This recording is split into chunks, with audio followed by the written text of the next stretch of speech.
I had a kidney infection, but my husband lied about being stuck at work, and when I called his coworker, I found out he hadn't even left. I, 28F, have been married to my husband, 32M, for 3 years. We have a 1-year-old daughter together. Up until recently, I thought I could count on him when I truly needed him. But last week, he proved me completely wrong. I had been feeling off for a couple of days, fatigued, nauseous, just generally unwell. Then one morning, I woke up with a fever, chills, and a deep sense that something was really wrong. I was so weak I could barely get out of bed. Taking care of our daughter felt impossible. I called my husband at work and told him I needed him to come home. He promised he would. An hour passed. Then 2. He kept texting me, saying he was just finishing up something and would leave soon. Then he claimed he was stuck in traffic. Then he said he was on his way but had to stop for gas. At this point, my fever was getting worse, and I was struggling to even sit up without feeling dizzy. I told him it was urgent. He reassured me he was almost there. But something felt off. So I texted one of his coworkers, someone I knew he was close with. The response I got sent a chill down my spine. He hasn't left yet. He's still here. I was furious. And terrified. I immediately called my neighbor, a kind older. She came over right away, helped me get dressed, and drove me to the hospital.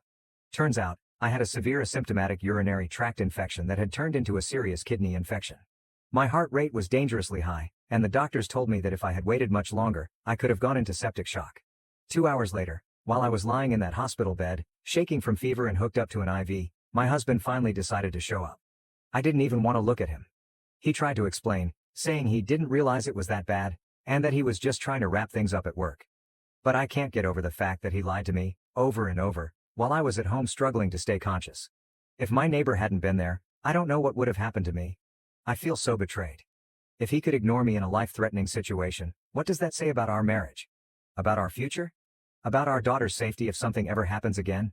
I don't know what to do. Would you be able to trust your partner after something like this? Comments. Comment 1. Yeah, no. I couldn't do this either. If you had waited for him and gone into septic shock and probably ultimately died, what would he have done then? That could have 100% been prevented if he just came home when you asked. He gives more loyalty to a job that'll just replace him when it's his time over his wife who he chose to love in sickness and health. Comment 2. We're expecting to have our first child in about a month and a half. I, the dad, notified work of the due date and I expected that I'd be scheduled on overlapping shifts so if something happens they won't have to scramble to find coverage. The March schedule just came out and in the last week I'm exclusively scheduled at offsites, on my own, so I can't just drop everything and leave. Really? Yeah, right. Guess who has 2 feet and can leave? I'm not missing the birth of my first child for anything and I'm not going to be anywhere except wherever boss mama wants me to be.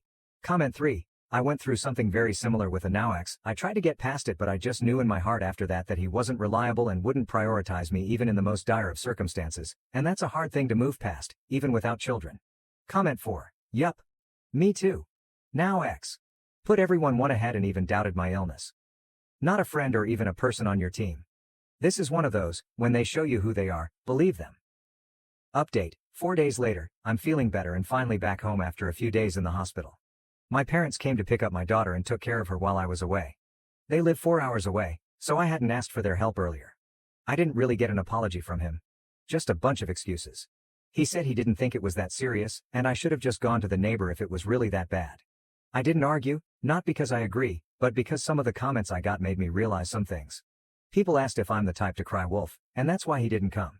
In 5 years of being together, I've only ever needed him to take me to the hospital once, when I gave birth to our daughter. He wasn't there when I was sick, and if he had come home, he probably wouldn't have done much anyway if it didn't need a hospital.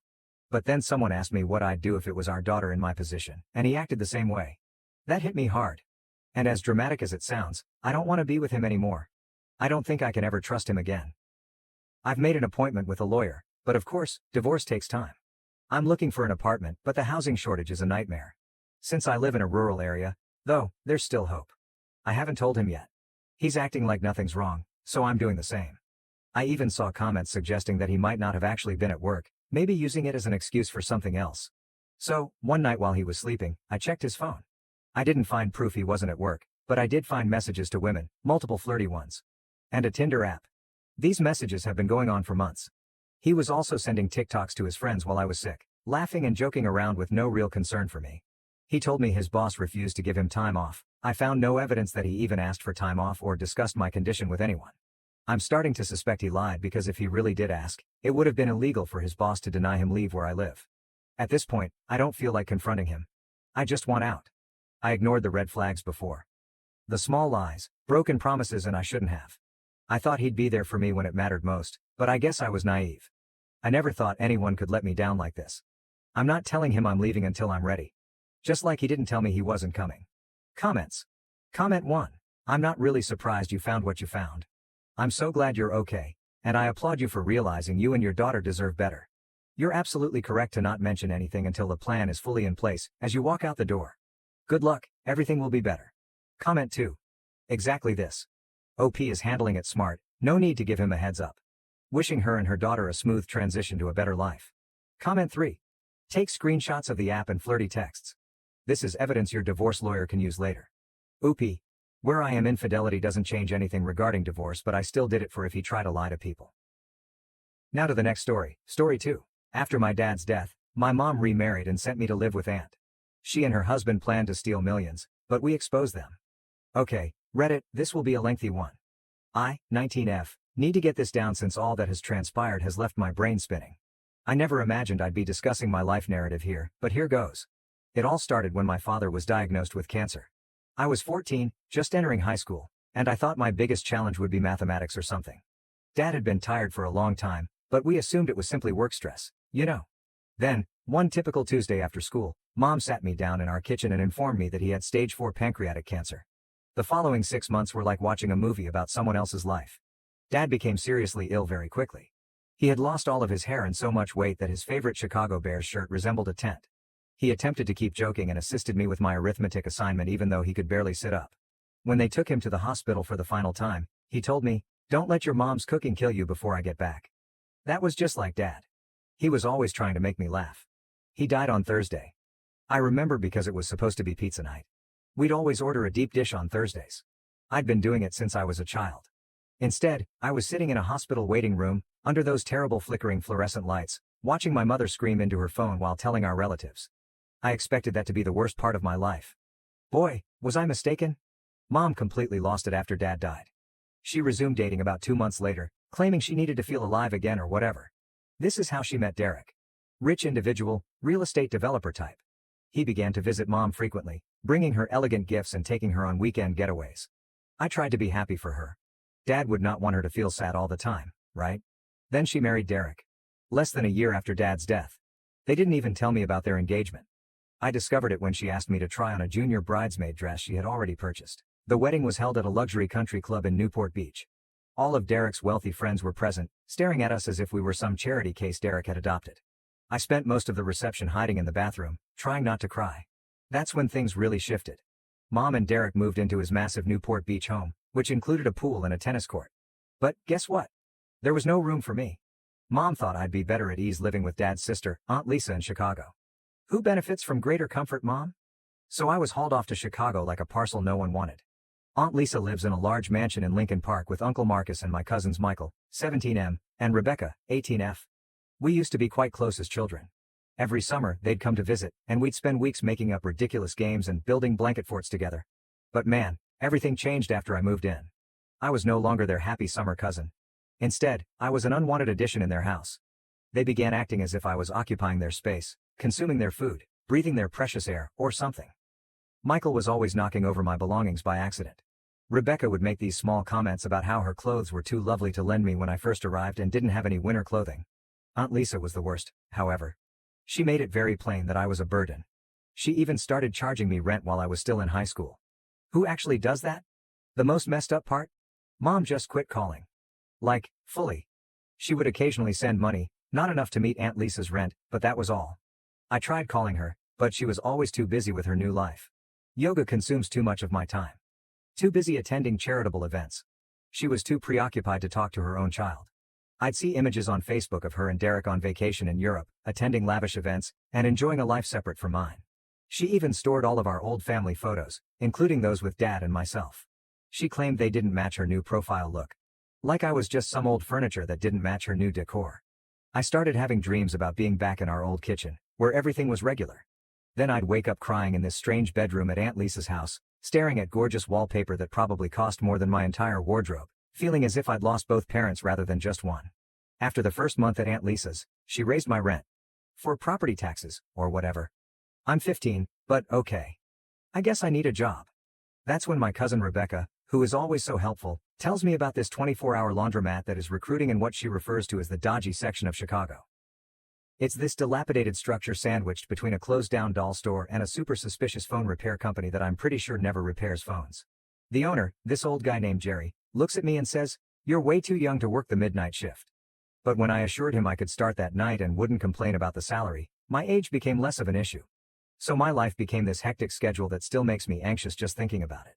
Midnight until 6 a.m. At the laundromat, I had to deal with the strangest folks you can imagine. The worst aspect wasn't the strange customers, it was how frigid the place became. The heating hardly functioned, and Chicago winters are no joke. I'd wear about 3 hoodies simply to get through my shift. They didn't include that in the job description, right? However, one job was insufficient to meet Aunt Lisa's rent, let alone basic necessities such as food and school supplies. So I started working at a petrol station called Quick Stop at 4 p.m. to 10 p.m. This is where my wonderful cousins chose to make my life more enjoyable. See, Quick Stop was just next to their posh private school, where tuition was probably more than I earned in a single year. Michael and his friends felt it was great to come in during my shifts and completely wreck the place. They'd knock over the chip displays I had just organized. Spill their Slurpees, accidentally across the floor. Leave open packs of beef jerky around. Rebecca was worse, however. She was sneakier about it. She'd come in with her cheerleading buddies, and they'd talk about me like I wasn't even there. Oh my God, can you imagine having to work here? Like, I'd literally die? Look at her uniform. It's so polyester. Then they'd snap terrible photos of me attempting to clean up their messes and share them on social media. Things got awful at school as well.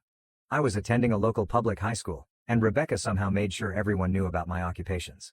People began leaving quarters on my desk for laundry. Someone put a name tag on my locker that read "Washer Girl." You're really imaginative, guys. Thanks. I was essentially sleeping through all of my lessons because, who can stay up when you're working from midnight to 6 a.m.? Trying to do schoolwork at 7 a.m. to 2 p.m. Then we'll start working again at 4 p.m. to 10 p.m.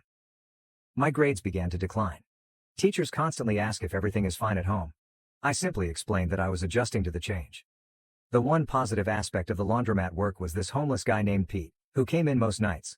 He wasn't like the other odd customers. He showed me how to fix the quarter machine when it became stuck. He showed me which customers were okay to let go when they were a quarter short. One night, Pete looked at me and said, "Kid, you're living life on expert mode right now." Made me giggle for the first time in weeks. Then he vanished when winter struck hard. I still worry about what happened to him. Uncle Marcus owned the building, although I had never seen him there. He delegated the whole responsibility to this property management company. Sometimes I'd see these luxury cars drive by quite slowly late at night. Later, I learned that he would send someone to check on the place. I guess he was watching me more than I realized. Meanwhile, Mom is sending strange texts such as, "Hope you're doing well." But she never answered when I called. Her Instagram feed was full with photos from yacht parties and charity galas. It must be lovely to have so much time for charity when your own child has to work 2 jobs just to get by.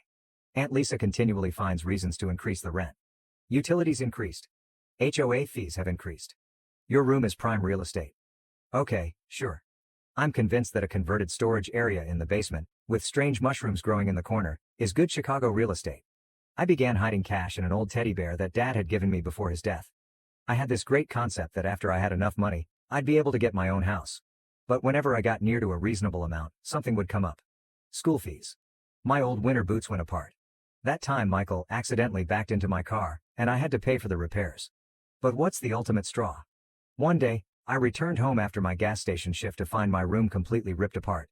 The bear had been ripped open. Stuffing is everywhere. And guess what? All of my savings? Gone. Rebecca claimed she was merely cleaning and had no idea about the money. Yes, right. That following week, Aunt Lisa comes down to my basement room and informs me that the rent is going up again. Not just a bit. We're talking double. He mentioned that property values in the area are increasing. I did the math and discovered that even with 2 incomes, I couldn't afford it anymore. But here's the thing. I had been attending classes at a nearby community college. Nothing extravagant, just the basics, trying to get ahead while still in high school.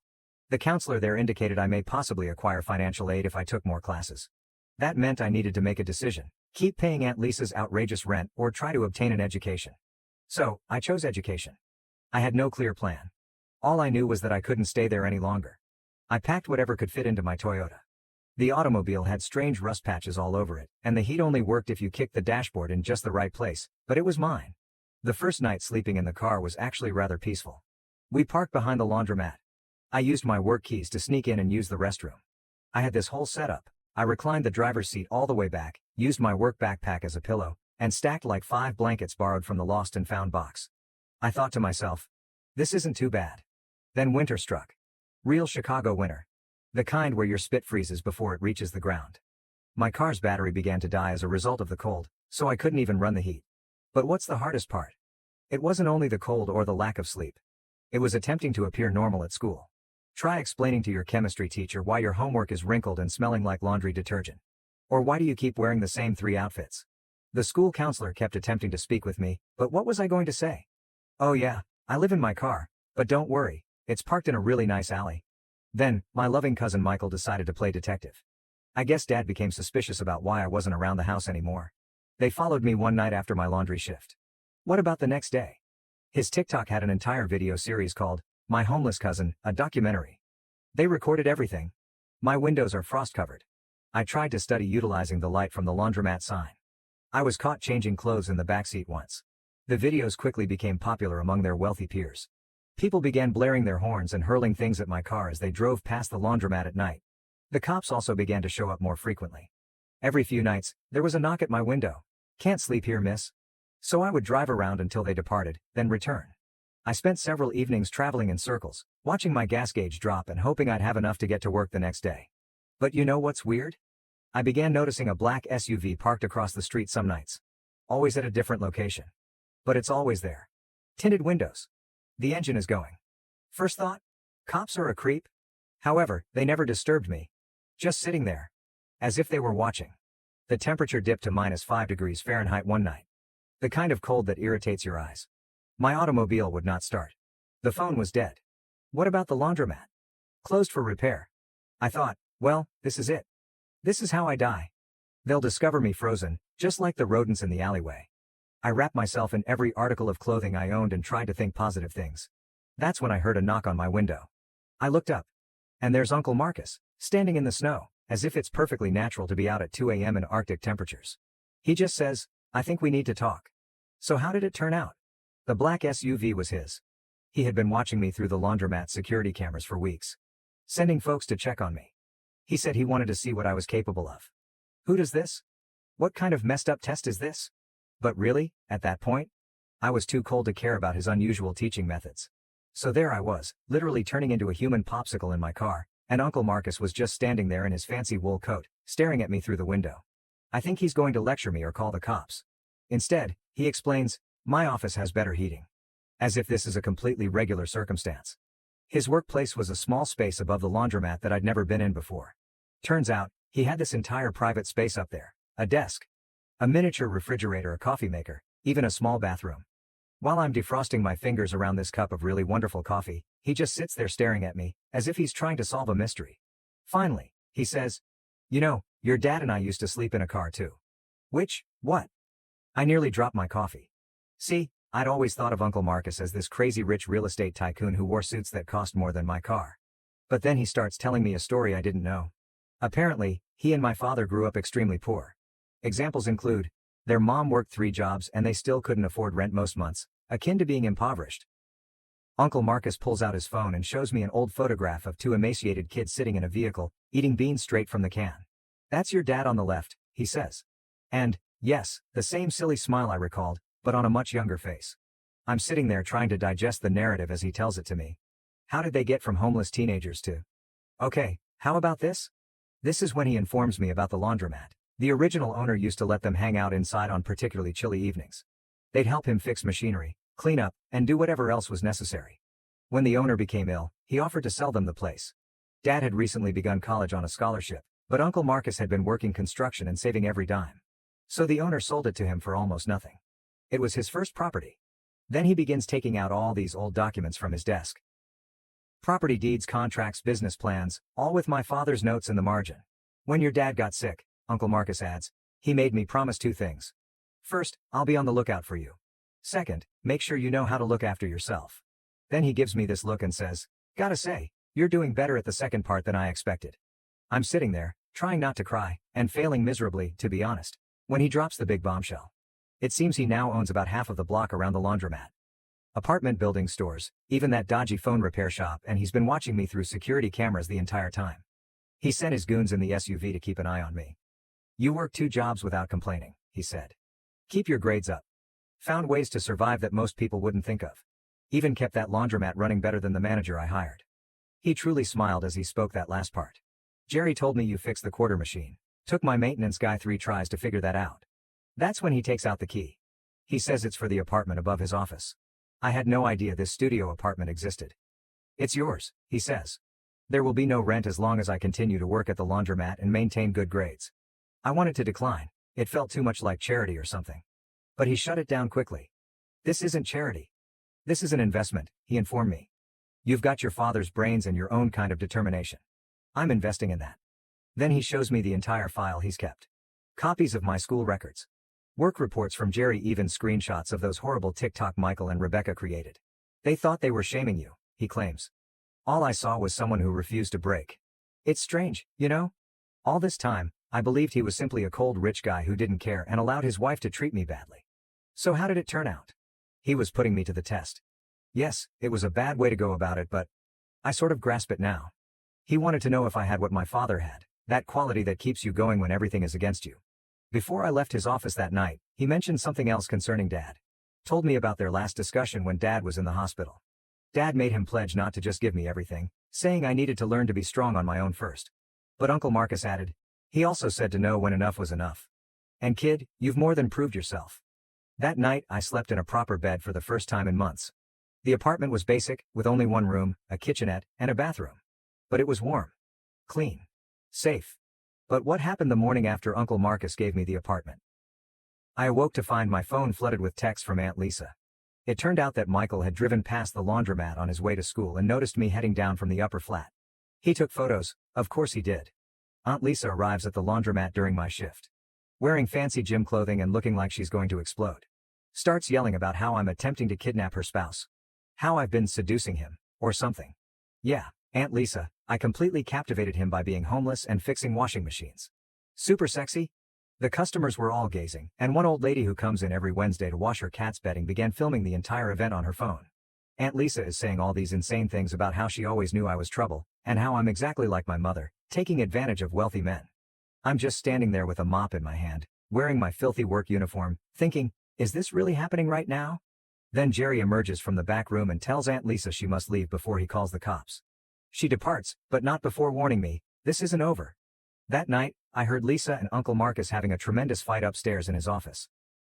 Their words were muted, but I could hear Aunt Lisa yelling about that girl and how dare you. I felt embarrassed, as if I had ruined their marriage or something. Aunt Lisa later revealed that she had spent the night at a friend's place. When I saw Uncle Marcus the next morning, he had heavy circles under his eyes and gave me a lethargic nod. But the strange thing is that my mother suddenly called me for the first time in months, acting concerned. Honey, I am hearing some unsettling things, as if she had any reason to be frightened after abandoning me. I'm sure the rumors were provided to her by someone, most likely Rebecca. Then she and Derek show up at my flat unexpectedly. Mom is dressed in one of her latest luxury dresses, and her gaze sweeps around my small studio apartment. Oh honey, she begins, but the tone is more calculated than concerned. This is quaint. Derek waits near the door, as if he's worried poverty may spread. What are you doing here? I inquired without giving them a seat. There's nowhere to sit, unless they want to join me on my unmade bed. Mom starts pacing my small space. We've been hearing things about you and your Uncle Marcus. The way she says it makes my stomach churn. What about Uncle Marcus? Come on, honey, she attempts a sly smile. I know what you're doing, it's clever, really. I would have never thought of it at your age. What exactly did you think about? Getting close to Marcus in this way, working in his business and portraying the unfortunate abandoned niece. I'm sure he promised you a lot. The revelation struck me like a smack. Do you believe I am attempting to get his money? Well, don't you live here, work at that laundromat, and spend so much time with him? It is evident what you are doing. I laughed, but it came out rough. Who finds it obvious? Who is the woman who sent me to Chicago and then forgot about me? That is not fair. No, you know what is unfair? You disappeared when Dad died. You married Derek and then, 10 months later, sent me to Aunt Lisa as if I were old furniture that didn't match your new decor. I was grieving, she adds, but she is staring at her nice watch, not at me. You were upgrading, I shouted back. Trading up for a more glamorous life with your real estate husband and charity galas. And now what? You're concerned I'll acquire any of Uncle Marcus' money before you do? Derek takes a step forward, followed by all of the false authority. Listen up, young woman. Your mother and I are concerned about your welfare. What about my welfare? The laugh returns, this time uglier. Where was this concern when Aunt Lisa charged me $15 for rent? When was I working 2 jobs and sleeping in my car? Mom waved her hand dismissively. Don't be theatrical. Lisa would never review my hospital records from when I developed bronchitis while sleeping in that automobile.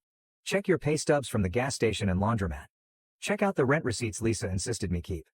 Oh, wait, you can't. You were too busy uploading photographs from your yacht parties to take my calls.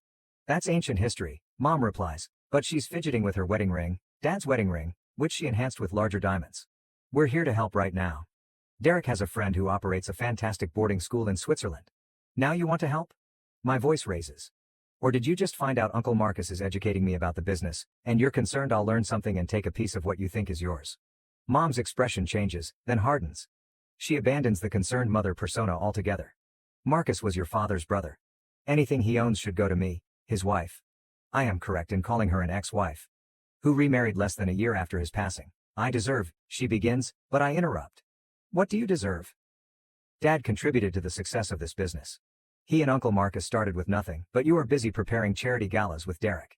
I'm learning how to repair washing machines, organize books, and genuinely assist people, just like Dad. Your father was a teacher, she spits out. He toyed with Marcus' business as if it were a pastime. Get out. I point at the door. Return to your ideal life with your wonderful hubby. Go organize another charity gala, go archive some more family images because they don't suit your style. Simply go out of my apartment. Derek tries once more. Now, look here. No, you see here. I'm astonished at how steady my voice is now. I understand exactly why you're both here. When you heard I was working with Uncle Marcus, you became concerned that I may actually earn something you believe should be yours. But here's the thing, I am not you. I am not here for anyone's money. I am here because Uncle Marcus gave me a chance after you threw me away. Mom's face turns red. How dare you? How dare I? How can you come here and appear to be concerned about my well-being when all you care about is your financial account? I approach the door and open it. By the way, Mom, that pantsuit makes you appear desperate. They leave. Mom muttered something about ingratitude, and Derek is already on his phone. I shut the door and slide down against it, shaking. I can hear Mom's voice through the thin walls. I told you it would happen. That tiny gold digger is going to try and take everything. So after the whole drama with Mom and Derek showing up, things went strangely quiet for about a week. I was at work one night when Michael rushed into the laundromat. He appeared afraid. It turns out he was using Aunt Lisa's iPad. A note appeared from someone stored as D, simply saying, "Everything's ready for next week, Lisa baby, we're finally going to be free." Michael, being the nosy youngster that he is, read the messages. Aunt Lisa probably never logged out of her accounts on that iPad. Derek was the D you were looking for. As in my stepfather Derek. As in my mother's husband Derek. They had been texting for months. Michael discovered all of these emails, which detailed their plans to steal money from Uncle Marcus's business and flee together. They had been planning it for about a year. Every time Aunt Lisa hiked my rent, the money went directly into a hidden account. Michael showed up since he wasn't sure what to do. For the first time in his life, the youngster who had mocked me for being poor realized his mother was about to steal everything and abandon him. I called Uncle Marcus. To be honest, part of me wanted to let everything blow up after how they treated me. It would have been some good karma. Uncle Marcus came down to the laundromat right away. Michael was still shivering as he showed Uncle Marcus all of the messages. I have never seen Uncle Marcus appear so blank. His face simply shut down. He placed some calls. It turns out his lawyer had been suspicious of some business accounts for quite some time. The numbers didn't add up, but Aunt Lisa handled all of the paperwork. Uncle Marcus trusted her completely, so no one looked too closely. The lawyer reviewed every account and transaction. Know how much they intended to steal? $4.3 million. They had already transferred about $1 million to offshore accounts. Remember how Aunt Lisa used to moan about property taxes and utility bills? She was also stealing that money. But what about the real blow? Some of the money came from Michael and Rebecca's college savings. Their own mother was robbing their future so they could run away with my stepfather. Uncle Marcus had an entire team of lawyers and accountants come in. They discovered all of the false businesses Aunt Lisa had put up. She'd issue checks to these companies for maintenance or supplies, but the money would simply go into other secret accounts. Aunt Lisa remained very normal during the entire ordeal. She is still posting selfies from her workout on Instagram. She is still running her PTA meetings. Still pretending to be the perfect mother. Derek was the same. He took my mother to charity events, bought her costly gifts, and played the loyal spouse. The lawyers told us we needed to wait and gather more evidence before addressing them. But Rebecca also found everything on the iPad. She arrived at my flat one night, crying, with mascara all over her face, and asked if she could stay. For the first time in her life, she lacked a proper sleeping environment. It was strange having her there. This girl, who had mocked me for being homeless, was now almost destitute herself. She couldn't bear living in the same house with Aunt Lisa after learning everything. She slept on my tiny futon, used my cheap shampoo, dressed in Target clothing, and apologized repeatedly for how she treated me. But, honestly, seeing her realize that money does not make you a better person was enough. Uncle Marcus had his IT team monitor all accounts and transactions. The objective was to catch them shortly before they attempted to flee. But Aunt Lisa must have realized something was wrong because she began shifting money more quickly. Michael celebrated his 18th birthday the next morning. Aunt Lisa had arranged a great event at their house, including hiring a DJ, catering, and even setting up some mini golf in the backyard. She was particularly polite to everyone, most likely because she felt it was her last weekend there. Uncle Marcus determined it was the time to confront them, have all of the proof ready, and gather everyone in one location. Rebecca asked if we should alert my mother first, but Uncle Marcus answered no. We needed to observe her honest reaction to determine whether she was involved. The morning of Michael's birthday celebration seemed strange. Like, really odd. Aunt Lisa is racing around preparing centerpieces and inspecting the caterer while genuinely planning to leave with my stepfather the next day. Rebecca and I were helping set up, both aware that everything was about to blow but attempting to appear normal. Michael looked like he was about to throw up every time his mother touched him. Uncle Marcus had a great plan. His lawyer would show up suddenly at the party with some crucial paperwork. They'd gather everyone in the living room and then dispose of all the evidence. The FBI was really waiting nearby. Yes, actual FBI agents, because it appears that stealing millions from respectable businesses while trying to flee the nation is their thing.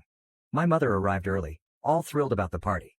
She hadn't spoken to me since the whole Switzerland boarding school situation, but she pretended everything was fine. Derek entered behind her, holding a large wrapped package. Later, I discovered it was a high-end gaming system. I guess he was trying to purchase Michael's silence or something.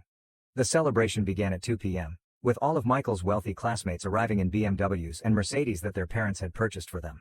The DJ is playing music, people are swimming in the pool, everything appears to be normal, but Rebecca, Michael and I are just watching Aunt Lisa and Derek, who are constantly checking their phones and whispering to each other. Around 4 p.m., the lawyer arrived.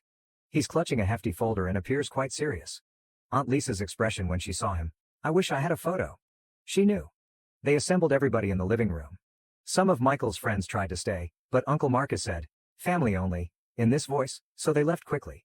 My mother was fussing about interrupting the party, but then the lawyer began putting out documents on the coffee table, bank statements, emails, transfer records, and images of Aunt Lisa and Derek taken by a private investigator. The room became quieter as he placed each piece of paper down. Then he played a clip of Aunt Lisa and Derek discussing their intentions, laughing at how foolish everyone was for not noticing. My mother stopped breathing when she heard Derek's voice. She just froze. Aunt Lisa tried to claim the recording was a forgery, but Uncle Marcus took out her iPad, the one Michael discovered the messages on, and began reading their texts aloud. You guys, the shouting that followed? Mom flung herself at Derek and began pounding him with her pocketbook, which, by the way, contained a million metal objects. Aunt Lisa attempted to flee, but the FBI agents were already on the scene. Some agent lady just says, Lisa Anderson, you're being arrested for wire fraud and embezzlement. They brought both of them away in handcuffs. Aunt Lisa kept yelling about how we had ruined her life, but what was the worst part? Neither of them looked at their children. So, your son's 18th birthday celebration has turned into a crime scene, and you can't even apologize. Mom had a complete meltdown, with full-blown hysteria. Derek had also been using her money. She had signed a series of papers without reading them because she trusted him, she claimed, and he had practically stolen everything she had left from her father's life insurance. The following few weeks were chaotic. The FBI inquiry uncovered even more evidence. Aunt Lisa and Derek had planned this for more than a year. They had phony passports, offshore money, and an entire secret existence ready to go. They had taken from almost everyone. The business, the kids' education funds, and even charity money from those fancy parties they were always attending. Uncle Marcus was watching how everyone handled the situation. Rebecca and Michael basically moved into my small apartment. We had this whole system. Michael slept on the futon, Rebecca shared my bed, and we all used the same bathroom, which was strange. They both landed jobs at the laundromat. Rebecca is actually very good with clients when she isn't nasty to them, while Michael has a talent for maintaining machines. He discovered an issue with the industrial dryer that even the repairmen couldn't remedy. Mom went to rehab, not for drugs, but to deal with everything. She'd been so intent on looking great and living the perfect rich life that she'd overlooked all of Derek's warning signs. Uncle Marcus really stepped up. He has been teaching us all about the business. He says he hopes we, me, Rebecca, and Michael, can run it together someday. We all have various strengths. I'm brilliant with mathematics, like my father was, Rebecca's amazing with people when she tries, and Michael's a bizarre genius with machines. Last week, we all went to Dad's grave for the first time together. Uncle Marcus told us more about himself, including how he helped establish this entire business while still teaching because he believed in helping people. Aunt Lisa and Derek are now in jail. It turns out that taking millions and planning to depart the country is criminal. They're both attempting to blame each other, which would be amusing if it weren't so tragic. Michael and Rebecca are still struggling with it. Imagine discovering that your mother cared more about running away with someone else's spouse than she did about you. But do you know what's weird? We are actually better now. Like all of us. Mom is dealing with her concerns rather than hiding behind fancy sunglasses. Rebecca and Michael experienced what it's like to genuinely work for something. I discovered that accepting help from others is not always a sign of weakness. Sometimes I look around at my life and can't believe how different it is from a year before. For example, I am currently sitting in the laundry office, which is also my workplace. I handle the place, and it dawns on me. Despite losing my family, I am doing a lot better now. TLDR, discovered aunt and stepfather were secret lovers who planned to take millions and flee. They were arrested at a birthday party. Mom had a breakdown and went to treatment. Cousins learned humility through laundry, and we all became a true family. Also, Dad was playing 4D chess from beyond the grave. Now to the next story, story 3. My brother threw a party to spite me the night before my wedding. My parents chose it over mine, and I filed for a restraining order. My brother threw a birthday party the night before my wedding to spite me. My parents preferred his party over my wedding and arrived at my house at 4 a.m. to harass me. I was married a few days ago, but my family did not attend. My brother, Gerald, was not even invited because we don't like one another. That was not surprising, but my parents did not turn up. Gerald decided at the last minute to have a wild 28th birthday party the night before my wedding. He sent out invites to all of our family approximately a week before my wedding, simply to be petty and nasty because he had not been invited. It was quite a big thing. He had booked up a large facility and gone all out with entertainment, hiring a live band and a stand-up comedian to play. I'm only assuming that the catering and drink arrangements were online with the performance. Although the performers are not particularly well known on a national scale, they are well known on the local circuit. Aside from that, I think everything would have been fairly pricey. My cousin showed me the invitation, and for a few minutes, I was concerned that people would attend his celebration rather than our wedding. Even if they chose to do so, there was little we could do about it. My wife and I both understood that individuals would have to choose. They couldn't attend the party the night before and then attend our wedding the next day because the party was in the city and we were getting married in a hotel about 8 hours away. We did not want to say anything to our guests. We wanted to allow everyone to make their own decisions, and we were extremely fortunate that everyone opted to attend the wedding. In retrospect, it is silly that we were concerned in the first place, because a wedding is far more important than a birthday. My parents were the only ones who did not attend, which was surprising. Even though we had a quarrel a few days before our wedding, I didn't anticipate them to attend his party and then skip the ceremony. The fight had occurred on a call 4 days before the wedding. After that, I became quite busy with last-minute preparations and was unable to call them. They didn't bother either, but I never imagined they'd skip it, especially since the wedding is such an important occasion in someone's life, especially when it's your own child. The fight was also about the wedding and birthday. After my cousin showed me the invitation, I called my parents to explain what was going on. I assumed they were going to be on my side, explaining things to my brother and convincing him to back down. Instead, they began telling me that it was my responsibility for not inviting him to the wedding and putting our previous disagreements aside.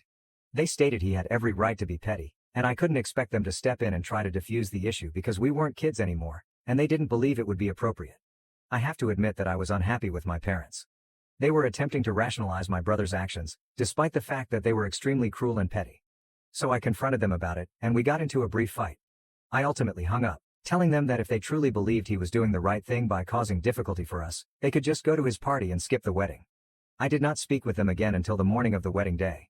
While we were driving to the hotel, I kept attempting to phone them because they were meant to accompany us, but the car we had sent for them had returned empty. The driver told us that he had repeatedly tried to ring the doorbell and call our parents, but no one responded. I tried to call them all day, but nobody responded. At night, I was expected to concede that they might not make it the following day. Even in the morning, right before the ceremony, I expected them to arrive and attempted to call them, but they did not. I had to marry without them. I would have been upset, but I was about to marry the love of my life, so these things didn't affect me at the time. After the wedding, I decided not to bother contacting them again because they had already missed the most important milestone of my life. Later that evening, at the reception, they finally called me back. I responded out of curiosity, wanting to know what they had to say to me. When I picked up, they informed me that because I had instructed them not to attend the wedding, they had done so. Despite this, they still wanted to congratulate me. I assumed they were talking about the wedding, but they later explained that they were congratulating me not only on the wedding, but also on getting my way. Obviously, no one in the family had bothered to attend the celebration. My parents were unhappy with me, and they made it apparent over the phone that they thought I had said something to everyone else to turn them against my brother. Not only had they skipped the party, but they had also chastised and reprimanded him about his actions via messages and phone calls. Even though his friends and coworkers had attended the party, it had been a huge waste because he had expected a large number of people to show up, but just a few did. Gerald is now not only dissatisfied with the rest of the family, but he has also wasted a significant amount of money. This is meant to be my responsibility because my parents truly believed that I had said something to turn the rest of the family against him, despite the fact that any normal human being would have behaved similarly. So, while I was on the phone with them, I excused myself from reception and went out to discuss the problem. I told them how sad I was that they had opted to forgo my wedding over such trivial matters. Furthermore, they were ridiculing me right now for getting my way, despite the fact that the rest of the family had already made their decision. I was upset with them, so I ripped into them. They told me they didn't care what I thought since they knew I was envious and insecure about my brother, which is why I'm acting this way. That was the final straw, so I hung up, blocked them, and vowed to spend the rest of the evening without thinking about these guys. I did not want them to ruin the happiest day of my life. It's been a few days since the wedding, so I finally decided to issue a statement on what transpired. Many people were perplexed as to why my parents had chosen to forego the wedding, as they couldn't believe they had chosen Gerald's celebration instead. I decided to send an email to all of the guests, outlining the entire situation in detail, including the party my brother had hosted, the disagreement my parents had with me, and what I had told them about not showing up to the wedding. Then I told them about the quarrel we had over the phone during reception. Basically, I laid everything out and didn't spare any details. Everyone is now cutting them off and they are once again blaming me for it, claiming that I go out of my way to cause drama and be spiteful toward my family. That could be the case, so I talked about why my parents did not attend my wedding in detail, turning the rest of the family against them. Okay, since many of you have asked why my brother and I don't get along, there's no particular reason. Even as children, we were not particularly close, but as we grew older, we became increasingly distant. He always seemed to be a little jealous of me, constantly mimicking me and whatnot, which used to irritate me. So we began fighting, and by the time we started high school, we truly disliked each other. Then I left for college and stayed for employment. I would go home on occasion, but he was really unpleasant even then. He would make disparaging remarks about my appearance, my salary, and other topics. It used to really irritate me, so I just started ignoring him because I knew I'd have to see him and it didn't seem worth it to reply to him and provoke fights. After a while, he recognized that I was not going to give him the satisfaction of genuinely reacting to him, so we simply stopped talking to each other. Even at family events, we would ignore each other. So there wasn't a specific occurrence that prompted us to behave in this manner. It was simply a series of bad occurrences throughout the years that led to our disagreement. I did not invite him to the wedding. I do not believe I did anything wrong. I don't think he expected to be invited, and if he did, it would have been an unfair expectation. My parents also know and understand why I stopped speaking to him. They attempted to patch things up at first, but it failed, so they eventually gave up. But they had never been more supportive of him or me, as far as I could tell.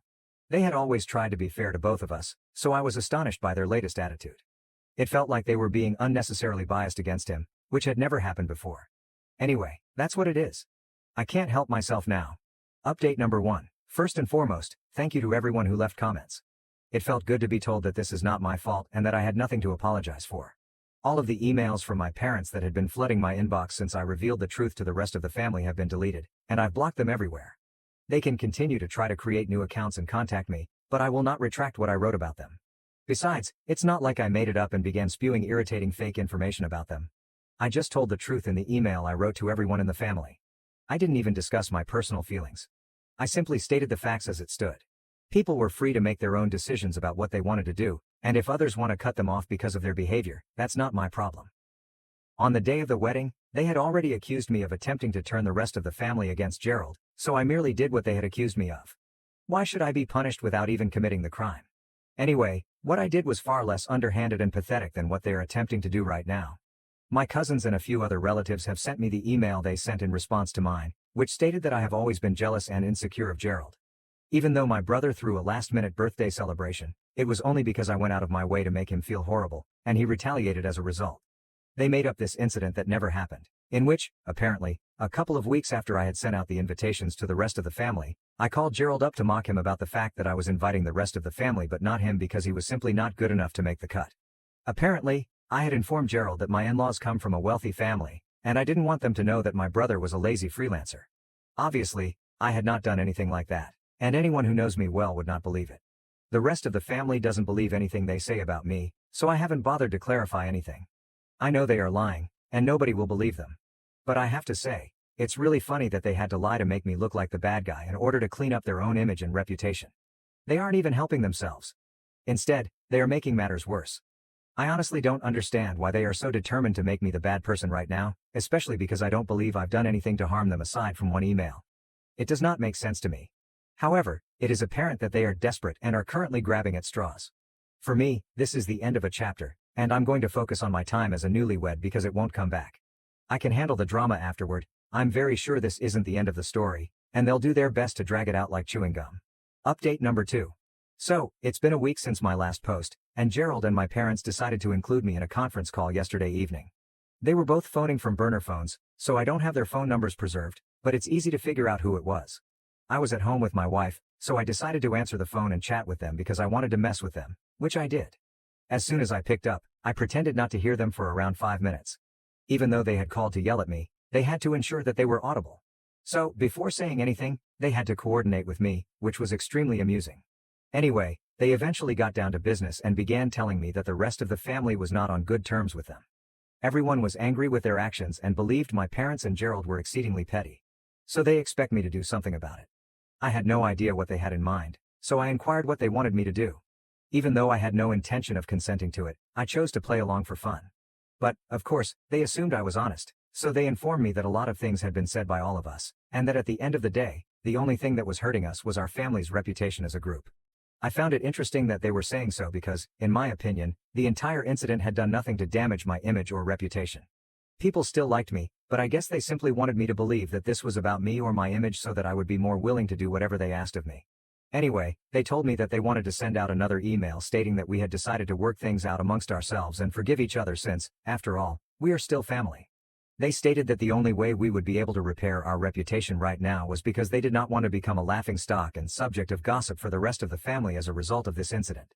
But, unfortunately for them, I could see straight through them. I realized they were simply pretending to forgive each other because they knew no one believed any of the lies they had been spreading about me. If they didn't want to be excluded from the rest of the family, they had to pretend that everything was okay between us again and that I had forgiven them, so that the rest of the family would do the same.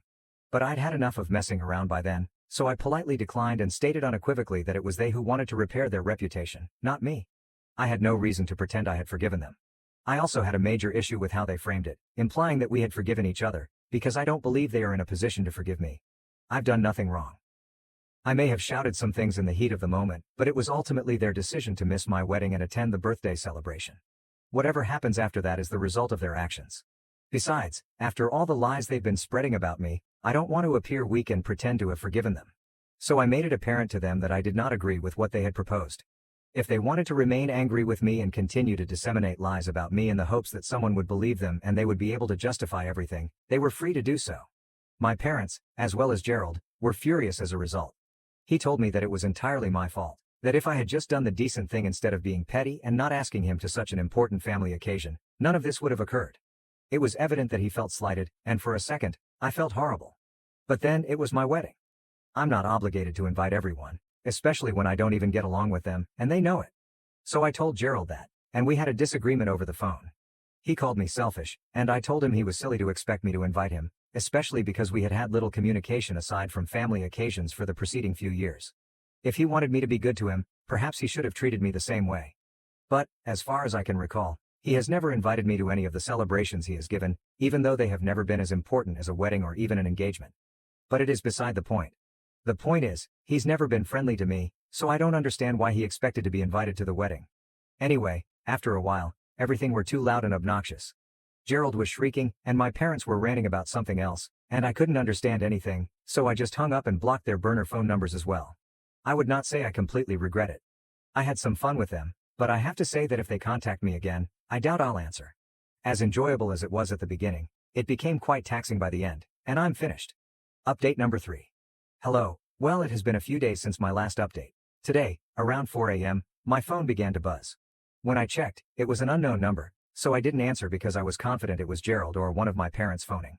And, again, it was 4 a.m., so I had no intention of getting into anything with them at that time, especially since I had to get to work in a few hours. But then, around half an hour after I didn't answer the phone, we started hearing people shouting outside our house and someone ringing the doorbell nonstop while also hammering on the door. Obviously, it was really unsettling, and it took us a few moments to grasp what was happening. But soon enough, my wife and I realized that it was my parents and Gerald outside, and we were hearing their voices. They demanded that we open up and that they needed to speak with us because what I was doing was wrecking their life. They stated that they had been completely cut off from the rest of the family, and it was all my fault. Now, if it had been any other time of day, I would have been somewhat annoyed, but it was 4 a.m., so I was enraged. Because, aside from that, they simply cannot harass people in this manner, and they were actually quite loud. I was sure the neighbor could hear them as well, but they didn't say anything about it afterward and were kind enough to pretend nothing occurred. I knew they had been startled by the ruckus outside, which made me feel pretty embarrassed. Anyway, when I heard them outside, I didn't think twice. I simply called the cops on them because I'd had enough. My wife and I sat in bed and let kids scream themselves hoarse while we waited for the cops to arrive. We were both really outraged about whatever was going on, so we didn't get out of bed until the cops arrived. Then we detailed the full issue and got them removed from our land. But by then, we'd lost a lot of sleep and had to miss work today. It's incredibly annoying that we lost an entire day of work due to them and their illogical actions. I can't understand why they were so upset about people not speaking to them at that time. But, anyhow, we've had enough, and if anything else happens, I believe we'll need to file for a restraining order. Moving or replacing numbers is a major undertaking that may be costly or time-consuming, hence this is not currently possible. But that's the least we can do, even though they haven't explicitly threatened us. So I'm not sure if we have grounds for it or not. We'll talk to a lawyer, so let's see how things proceed. Update number 4. Hello. So it has been a few days since the incident in the morning. Following that, we spoke with a lawyer the same evening. My parents and Gerald were just trespassing and raising a commotion. They hadn't actually hurt anyone or anything, so they were let off with a warning for disorderly behavior and no charges were filed. But, fortunately for us, we still have grounds for a restraining order based on their behavior, so we chose to pursue it. Today, they received the notice. In a few days, we'll go to court and put an end to this, which will be a big relief. I've already spoken to several members of my family about this. I don't see the sense in disguising their behavior any longer, and it's genuinely startling that they're acting this way, especially given that they never cared much for the rest of the family previously. True, my parents were never particularly close to the rest of the family, and Gerald rarely speaks to anyone in the family. So having people cut them off shouldn't have had such a negative impact on them. I am guessing this isn't about the family cutting them off at all. This is simply about them trying to cause trouble for me. Well, I hope they're happy now because they've only screwed things up for themselves. Now they must face the repercussions of their deeds. It's incredibly terrible that so much turmoil could have been avoided if my parents and brother had simply behaved normally. But they had to go out of their way to embarrass themselves, and hence me. It's not like I like the procedure. It's actually quite unfortunate that I'll have to obtain a restraining order against my own family, but the circumstances demand for it, and I don't have any other option. This is honestly quite pathetic. Update number 5. Hey, it's been 4 weeks since my previous update. My family's 2-year restraining order was recently obtained, which is excellent. The rest of the family is in solidarity with us, as they have been since the beginning. But, as of now, they have not only blocked them out of their life and stopped inviting them to events, but they have also begun to communicate with me more frequently, ensuring that I am doing well and checking in on me. Even though I feel absolutely good most of the time, there are times when I feel really sad about what has happened to my family. I appreciate that the rest of the family is making up for it. I wouldn't trade having this kind of support system for anything in the world. I feel very connected to everyone, especially my cousins, because they have been at the forefront of everything, assisting me emotionally and practically, such as putting me in touch with an excellent lawyer.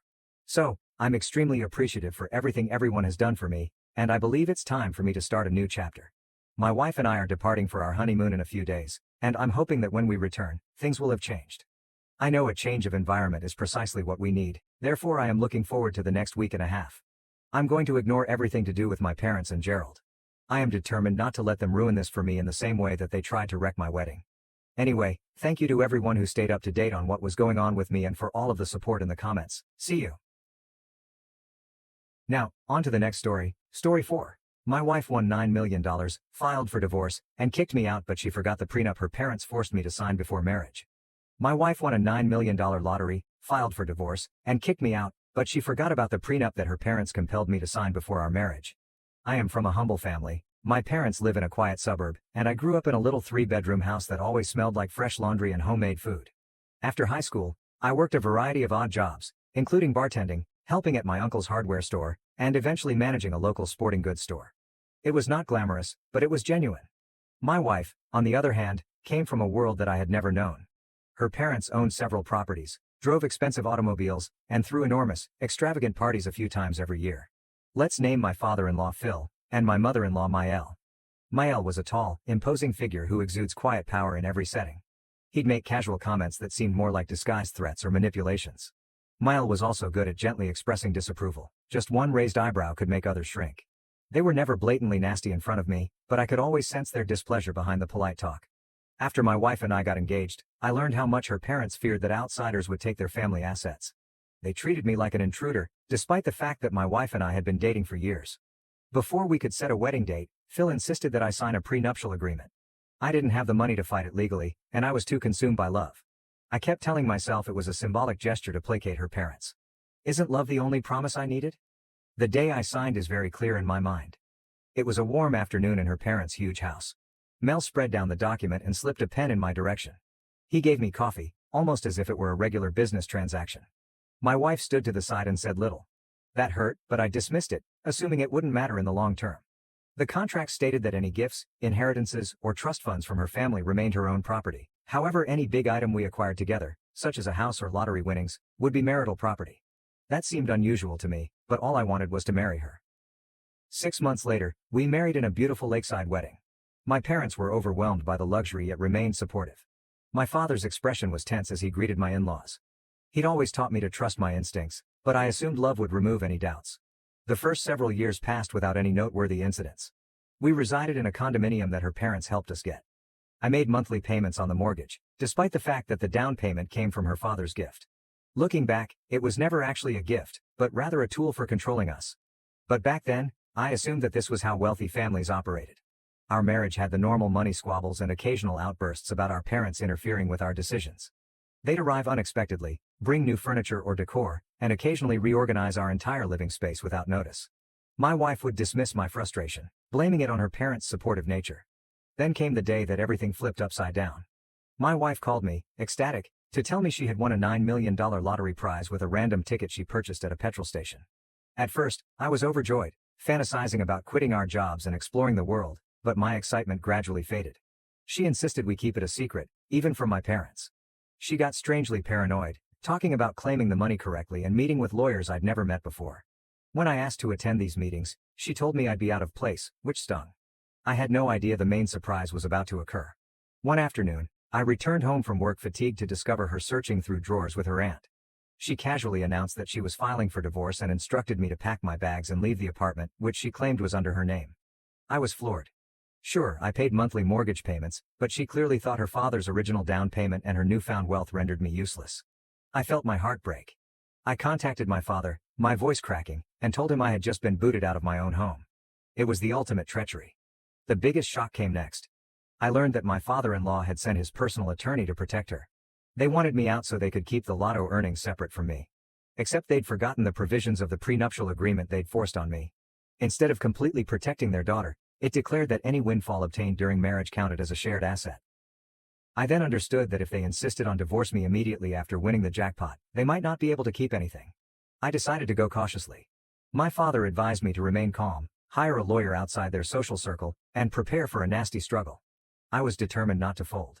They'd thrown down the gauntlet, treating me like a disposable annoyance. If they believed I'd walk away peacefully, they were greatly mistaken. I spent a few nights at my folks' house, attempting to process the shock. My mother was furious, shouting about how rude my in-laws had been from the beginning. My father, while also outraged, remained pragmatic. He contacted an old buddy, a family law attorney, and scheduled an appointment for me first thing in the morning. Sitting in that attorney's office, I felt a mixture of rage and relief. I told him about how my in-laws insisted on the prenup, how my wife had earned $9 million, and how she then surprised me with divorce. He chuckled as he reviewed the prenuptial agreement. They shot themselves in the foot, he told me. They specifically included language that lumps lottery winnings under marital assets. Unless a judge does some wild legal interpretation, you're entitled to a substantial portion. This was a lifeline for me. I was scared the prenup would keep me out, but it turned out that their fear of me claiming inherited wealth outweighed the potential of a jackpot scenario. My lawyer cautioned that it would not be simple. My in-laws were wealthy, well-connected, and likely to deploy a large legal team, but he believed we had a good case, especially given I had contributed financially to the marriage and had been unceremoniously evicted from our shared residence. I inquired about the divorce proceedings in our state. A disputed divorce can last months or longer, but if my wife's side realizes they are on shaky ground, they may seek an early settlement. The lawyer warned that they would use intimidation or underhanded tactics to persuade me to give away my rights cheaply. Within a few days, my father-in-law left me a frightening message, asking me to back off since I deserved nothing from his daughter. He claimed that if I sought to collect the lottery prizes, he would ensure that I received nothing. My lawyer just instructed me to document everything. Then, my mother-in-law cornered me outside my parents' house, suggesting a pathetic, silent exit. She portrayed it as a fantastic bargain, but it wasn't even enough to cover half of my mortgage payments. I declined, stating we'd see each other in court. She scoffed, perplexed by my refusal, obviously unaccustomed to anyone refusing her money. With negotiations at a deadlock, my lawyer filed petitions to prevent the lottery monies from being hidden or moved. That incensed my in-laws, who began spreading rumors about me being a gold digger who preyed on their young daughter. It stung, but I remained strong. My supervisor, who owned the sports goods store, had my back, dismissing my father-in-law's attempts to interfere with my employment. Friends took sides, some calling me petty, while others praised me for fighting back. The stress was unbearable, but I refused to succumb. We finally got a court date after several weeks of unsuccessful negotiations. My wife was not to be found. Personally, she was practically under her parents' protective wing, avoiding any direct communication with me. She let her lawyers do the talking, alleging I was a leech who gave nothing to the marriage. My lawyer objected, citing financial records, bill time sharing, and a specific prenuptial clause regarding windfalls. We also discussed how I had been violently kicked out of the condo. The judge directed both parties to prepare for a more formal hearing on asset partition. In one final attempt at intimidation, my father-in-law threatened my employer again, who swiftly instructed him to leave. That simply made my father-in-law angrier. My lawyer advised us to proceed carefully, but he was certain that a judge would see through their scare tactics. Nothing could have prepared me for the ultimate fight in court, but I knew the law was on my side, paradoxically, because to the very prenup they'd imposed on me. Weeks passed, and the anticipation for the approaching hearing reached fever pitch. My wife still avoided direct contact with me, but her lawyers inundated me with motions. They maintained that the lottery gain was separate property because she purchased the ticket, despite the fact that the prenup stated that any large windfall during marriage was marital. Meanwhile, my father-in-law attempted to ruin my reputation among friends and business acquaintances by spreading the myth that I was a gold digger who had married into the family purely for money. During this time, I had a combination of frustration and motivation. If they thought they could bully me out of my rights, they were mistaken. I had records that demonstrated how I contributed to our shared existence, such as electricity bills, groceries, and half mortgage payments. My attorney and I went over every element of the prenup. He highlighted a significant clause stating that any pecuniary windfalls, including but not limited to lottery or game show winners, are deemed marital assets unless expressly stated differently. It was as if my in-laws had accidentally left a back door open. A week before the hearing, we held a preliminary status conference. My wife arrived with her parents and a team of lawyers, 4 attorneys and a financial advisor. They looked at me with the same air of superiority, but their attitude softened when my lawyer quietly showed the prenuptial agreement, emphasizing the specific clause about lottery money. The judge listened attentively, appeared unimpressed by their attempts to dismiss the case, and ordered that all substantial assets be frozen until the main hearing. That same day, my mother-in-law cornered me outside the courthouse, insisting we speak like adults. She tried to provide a flat payment that was much lower than before, calling it generous for someone of my background. I refused again, telling her that we'd let the judge decide. She snapped that I was destroying the family, as if I had surprised her daughter with a divorce. The hypocrisy made my blood boil, but I remained calm. My lawyer had told me not to engage in heated confrontations that could be used against me later. Behind the scenes, I was terrified that my in-laws might try to hide the lottery earnings in hidden accounts. My lawyer, anticipating this possibility, filed court orders to block any substantial transfers. We also planned to have a forensic accountant ready in case we suspected them of hiding monies. My father-in-law's temper flared. He left me a voicemail calling me filthy and accusing me of taking the love from his daughter's life. It was lavish, given that they were the ones who kicked me out immediately after winning the lottery. As the hearing neared, I meticulously planned with my counsel. We practiced my statement to ensure I seemed calm and factual in court. I had papers of the prenup, receipts for the partially paid mortgage, and even texts from my wife confirming our joint bills. The lawyer advised me to make my replies succinct, but the evidence will speak for itself. If they attempted emotional theatrics, we would respond with precise documentation.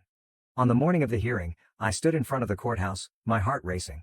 My parents attended me for moral support, but they remained outside the courtroom.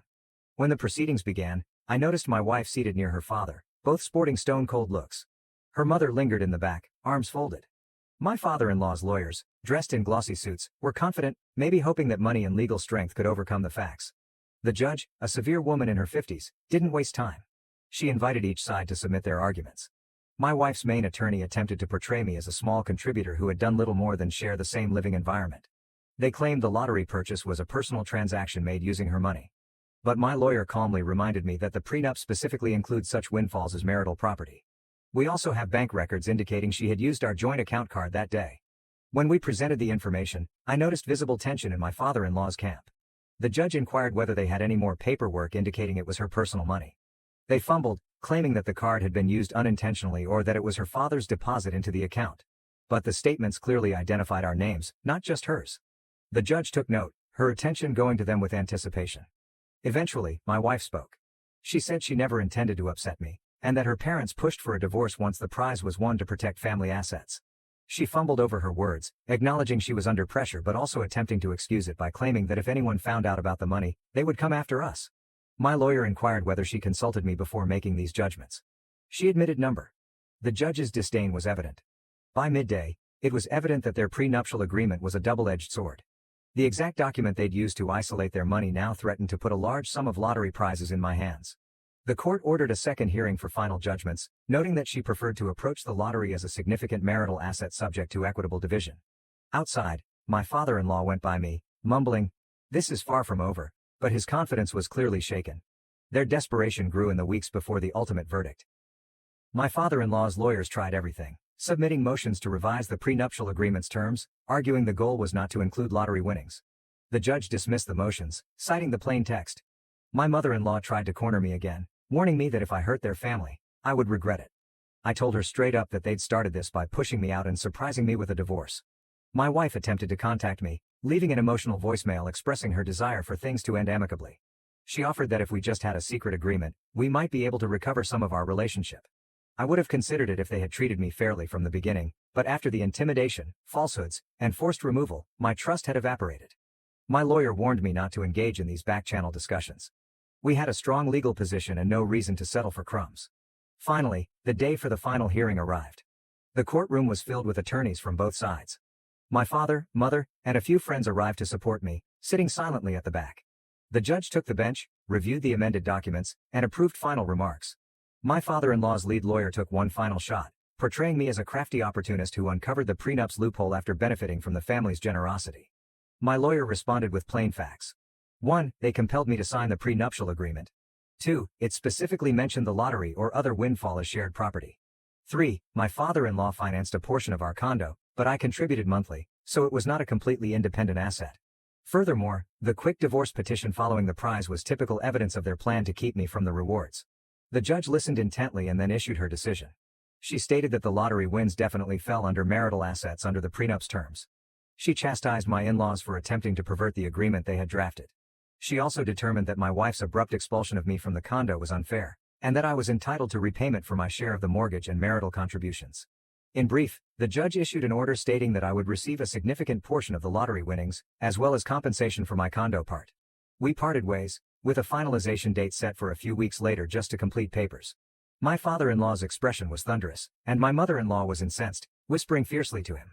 My wife stood there with tears in her eyes, either from genuine remorse or fury over the loss of so much money. I felt both vindication and grief. We used to love one another, but greed, parental influence, and their attempts to exploit me destroyed everything.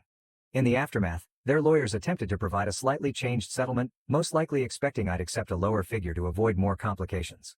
My lawyer urged that we accept the judge's decision as is. We had no reason to cut it. The only concession I made was to give up any stake in the condominium. I never wanted to step foot in that place again. They cut me a check for an amazing amount. Was that half the jackpot? Not quite, but it was large enough to allow me to reconstruct my life comfortably. Throughout it all, I concluded that my in-laws, in their hubris, assumed that wealth would protect them from consequences. They did not expect me to fight back effectively. Ironically, the prenuptial agreement they insisted on became the tool that secured my part of the winnings. If there was ever poetic justice, this was it. My wife, as far as I know, is still under her parents' care. She's lost face in her social circle as a result of the chaos that ensued. Some common acquaintances have informed me she is grappling with guilt, but I doubt she would ever openly recognize her family's role in planning this. As a token of appreciation for their support, I used a portion of the settlement to assist my parents in upgrading their home. Another chunk was invested, and while the entire experience left me scarred, changing my perspective on trust, marriage, and money, I find comfort in knowing I remained firm. I refused to be bullied into taking table scraps. Although it was brutally painful, the end result felt like a victory over oppression. Now, free of my in-laws' deceptive grip, I'm moving on. I've returned to a simpler existence, which is oddly reminiscent of my pre-marriage days, but I'm stronger, wiser, and far from the naive man they thought they could steamroll. If they remember anything about me, it should be that they unintentionally provided me with the legal tool I needed to avoid going bankrupt. They launched the war, I completed it, and that concludes this chapter. Now to the next story 5. My parents manipulated me for money, favored my sister, and excluded my son from Christmas while inviting other kids. I never imagined I'd be a widow at 34, but here I am, Dakota, sitting at my kitchen table at 7 a.m., trying to get my 7-year-old son ready for school while holding back tears. It's been 8 months since Mark died in an accident on the building site, but it feels like yesterday. The initial months following Mark's death were a flurry of paperwork, sorrow, and sleepless nights. I honestly don't know how I would have gotten through without Sarah and Jim, my in-laws. They've been total angels, getting Tommy up from school every day so I can concentrate on work. I stop by their house afterward to get him, and every time, they want to give me money. Sarah, really, I can't take this, I told her last week, holding back the envelope she attempted to sneak into my purse. Dakota, sweetie, we want to help, she insisted, her gentle gaze finding mine. We know the insurance company paid well, but your family. Let us do this. She's correct about the insurance. Following Mark's death, the firm paid out $300,000. With that and my job as a marketing manager, we're doing well financially, but it isn't about money for Sarah and Jim. It's about the love they offer us every day. If only my parents were half as supportive.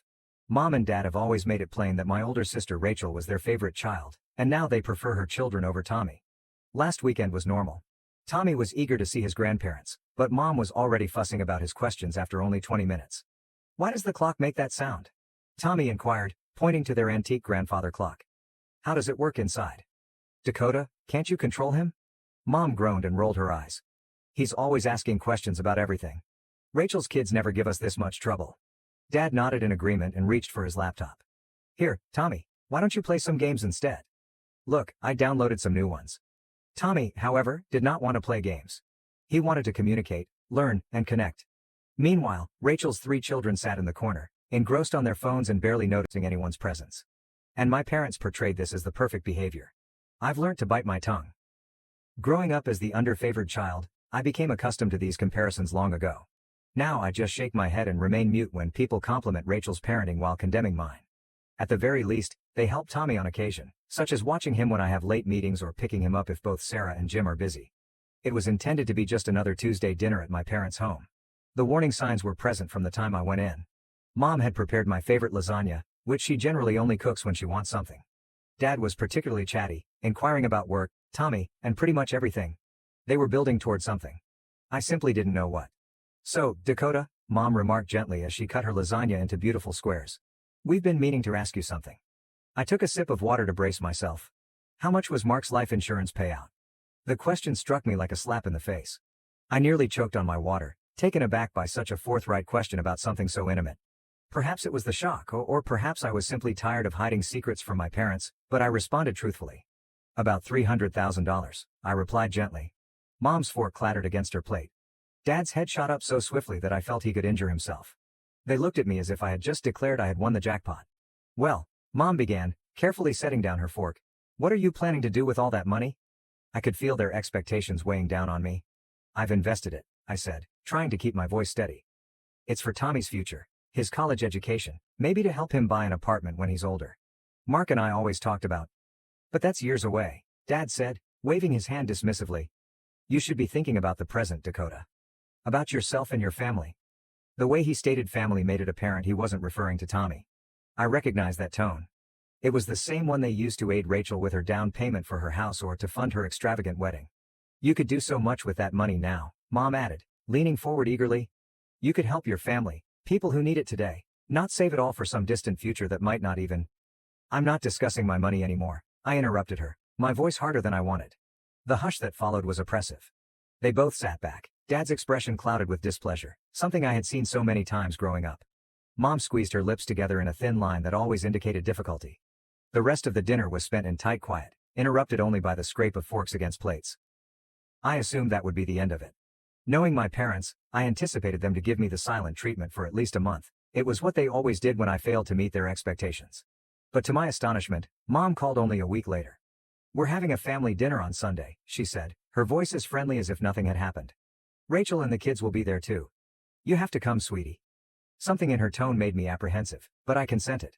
When I came on Sunday, Rachel was already there with her 3 children, all of whom were hooked to their phones as usual. As we sat down to lunch, she began ranting about rising costs, accumulating bills, and how difficult it was to make ends meet.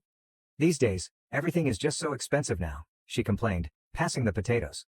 "Your father and I barely have enough for a normal life anymore," Mom explained, drying her eyes with a handkerchief as she discussed rising grocery prices and electricity bills. Rachel cleared her throat and sat straighter. "I've been thinking," she said, staring around the table with the same self-righteous attitude she'd had since we were children. "Dakota and I should help Mom and Dad financially. I'll send them $500 every month. I wish I could do more, but you know how it is. Jack's the only one working, and with 3 kids? She paused, allowing that to sink in, before turning to me with a smile that did not reach her eyes. "But you, Dakota, you should send them $1,000 monthly." "Excuse me?" I nearly choked on the water. "Well, it makes sense," Rachel continued. "You earn really well at your job, and you only have 1 child to support. Plus, with your situation, you have other income now." Rachel's careful avoidance of mentioning Mark's death made my blood boil. I wanted to shout that I was a widow, that I no longer had my husband's income to rely on, and that the other income she was talking to was intended for my son's future. But Mom was already clapping her hands with joy, and Dad was beaming like it was Christmas morning. "Oh girls," Mom said. "You don't know what this means to us." I sat there, divided between fury and amazement, witnessing my family's hopeful expressions. The words of refusal died in my throat. I'd spent my entire life trying to gain their approval, and now they were putting a price on it. "Fine," I heard myself saying. "I'll do it." The first transfer was the most painful. $1,000 was gone with a few clicks. I convinced myself it was worthwhile if it meant more family support for Tommy. But that fantasy quickly dissipated. "Mom, could you pick Tommy up from school today? Sarah has a doctor's appointment and I have a late meeting." "Oh honey, I'm so sorry," Mom's voice cracked over the phone. "I've got such a headache today. You know how my migraines get." This became a pattern. There was always an explanation for why I required Tommy's assistance. Mom was too busy. She was exhausted. She had errands to run. Her back was acting up. Meanwhile, the $1,000 was automatically deducted from my account each month. One particularly unpleasant Thursday, after Mom claimed she couldn't care Tommy because she might be sick, I contacted Sarah in desperation. "Of course, we'll pick him up," Sarah replied without hesitation. "Jim's already heading to the school. He loves their little chats on the drive home. Tommy's been telling him all about their science project." I shut up the phone and sat at my desk, trying to hold back tears. $1,000 per month got me nothing but excuses from my own mother, whereas my mother-in-law dropped everything to help, without asking for a dime. December snuck up on me that year. We had always celebrated Christmas at my parents' house. It was a family tradition. Everyone came there to exchange gifts, share meals, and make memories. The call came exactly 1 week before Christmas. I was assisting Tommy with his homework when my phone lit up with Mom's number. "Dakota, honey," she began, using that syrupy sweet tone that always signaled terrible news. "About Christmas Eve. We've decided to do something different this year. We're having an adults-only party. No children allowed." The pencil I was holding broke in my hand. "What?" "It's just that we want to do something more sophisticated this year," Mom explained, as if she were talking about something as insignificant as changing dinner plans. "You know, wine, adult conversation." "But it's Christmas," I objected, stepping back so Tommy couldn't hear. "What am I supposed to do with Tommy?" "Oh, that's easy," she said, her voice light and dismissive. "You can leave him with Sarah and Jim. They'd love to have him, I'm sure. You'll come by around 7. After hanging up, I gazed at Tommy, who was still working on his arithmetic problems, blissfully unconscious that his grandmother had just canceled his Christmas invitation. My heart wrenched as I watched him concentrate on his multiplication tables, his tongue hanging out like Mark's did. I spent the following week debating what to do. The idea of celebrating without Tommy felt terrible, but canceling the family Christmas together seemed too dramatic. Finally, I came up with a solution. I'd leave Tommy with Sarah and Jim for a few hours, go to my parents' place to exchange gifts and greetings, and then return to properly celebrate with my in-laws and son. On Christmas Eve, I arrived at my parents' house alone, carrying a bag of nicely wrapped presents. The driveway was packed with cars, more than typical for our family gatherings. Walking up to the front door, I could hear laughter and Christmas music filling the cold December air. When I opened the door, the world appeared to tilt sideways. The house was crowded with relatives, aunts, uncles, and cousins, but that wasn't what stopped me in my tracks. Rachel's 3 children ran through the living room wearing paper crowns. Near the Christmas tree, I noticed my cousin Linda's children eating cookies. More children emerged in my line of sight, my cousin Mark's twins and my cousin Susan's teenager. The room suddenly felt too hot and too cramped. As the truth of the situation dawned on me, I stood in the doorway with the present bag hanging limply from my palm. This was not an adults-only party at all. My son was the only one who was not invited to the celebration. I stood paralyzed, my mind straining to comprehend the scene in front of me. My aunt was the first to see me. "Dakota, sweetheart," she exclaimed, rushing over to hug me. She then looked around expectantly. "Where's little Tommy? Don't tell me he's sick on Christmas Eve?" Before I could respond, my cousin Peter interjected. "Yeah, where's our favorite little scientist? Jake's been wanting to show him his new chemistry set." More relatives gathered around, all asking the same question. Where was Tommy?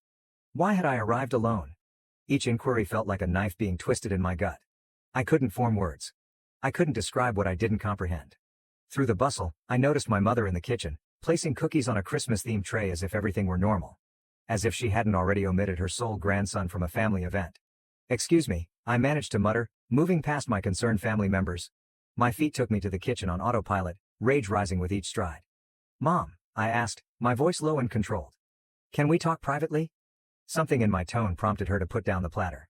I guided her into the corridor, away from inquisitive eyes and ears. "You told me this was an adults-only party," I responded, trying to keep my voice steady. "You specifically told me not to bring Tommy. So why are Rachel's kids here? Why are all the cousins' children here?" Mom fixed her Christmas sweater, avoiding my gaze. "Well, that's different." "Different how?"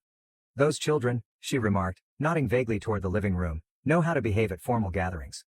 They're well-mannered." I looked at her in bewilderment. Well-mannered? Tommy is one of the most polite children I know. His teachers praise his behavior constantly. Sarah and Jim always say. "Oh, Sarah and Jim," Mom said, rolling her eyes. "They spoil him. Encourage all those endless questions. The other children, they deserve to be here more. They know their place." As if on cue, a disturbance broke out in the dining area. Rachel's youngest kid, Kevin, had taken a bunch of deviled eggs and was hurling them at his sister. The eggs flew across the room, splattering on Emily's beautiful Christmas dress as she screamed. I returned to my mother, lifting an eyebrow. "Yes, I can clearly see their superior manners on display." Mom's expression tightened. That's just children being children. But when Tommy asks questions about how things work, that's unacceptable behavior? Don't be so dramatic, Dakota. He's fine with Sarah and Jim. "I'm leaving," I said, turning toward the door. "I'm going back to my son." Mom shrugged and examined her manicure. "Fine. Leave if you want to make a scene, but put your gifts under the tree first. We're opening them after dinner." Something snapped within me. I stood there, looking at my mother's dismissive shrug. I walked into the center of the living room before I could think twice. I cleared my throat loudly, cutting through the festive music and conversation. Heads turned, conversations ended in mid-sentence, and all eyes were on me. "Several of you have asked why I came alone tonight," I said, my voice stronger than I had anticipated. "Why isn't Tommy here celebrating Christmas with his family?" Rachel tried to approach me, but I held up my hand. "Let me finish." I drew a breath and continued.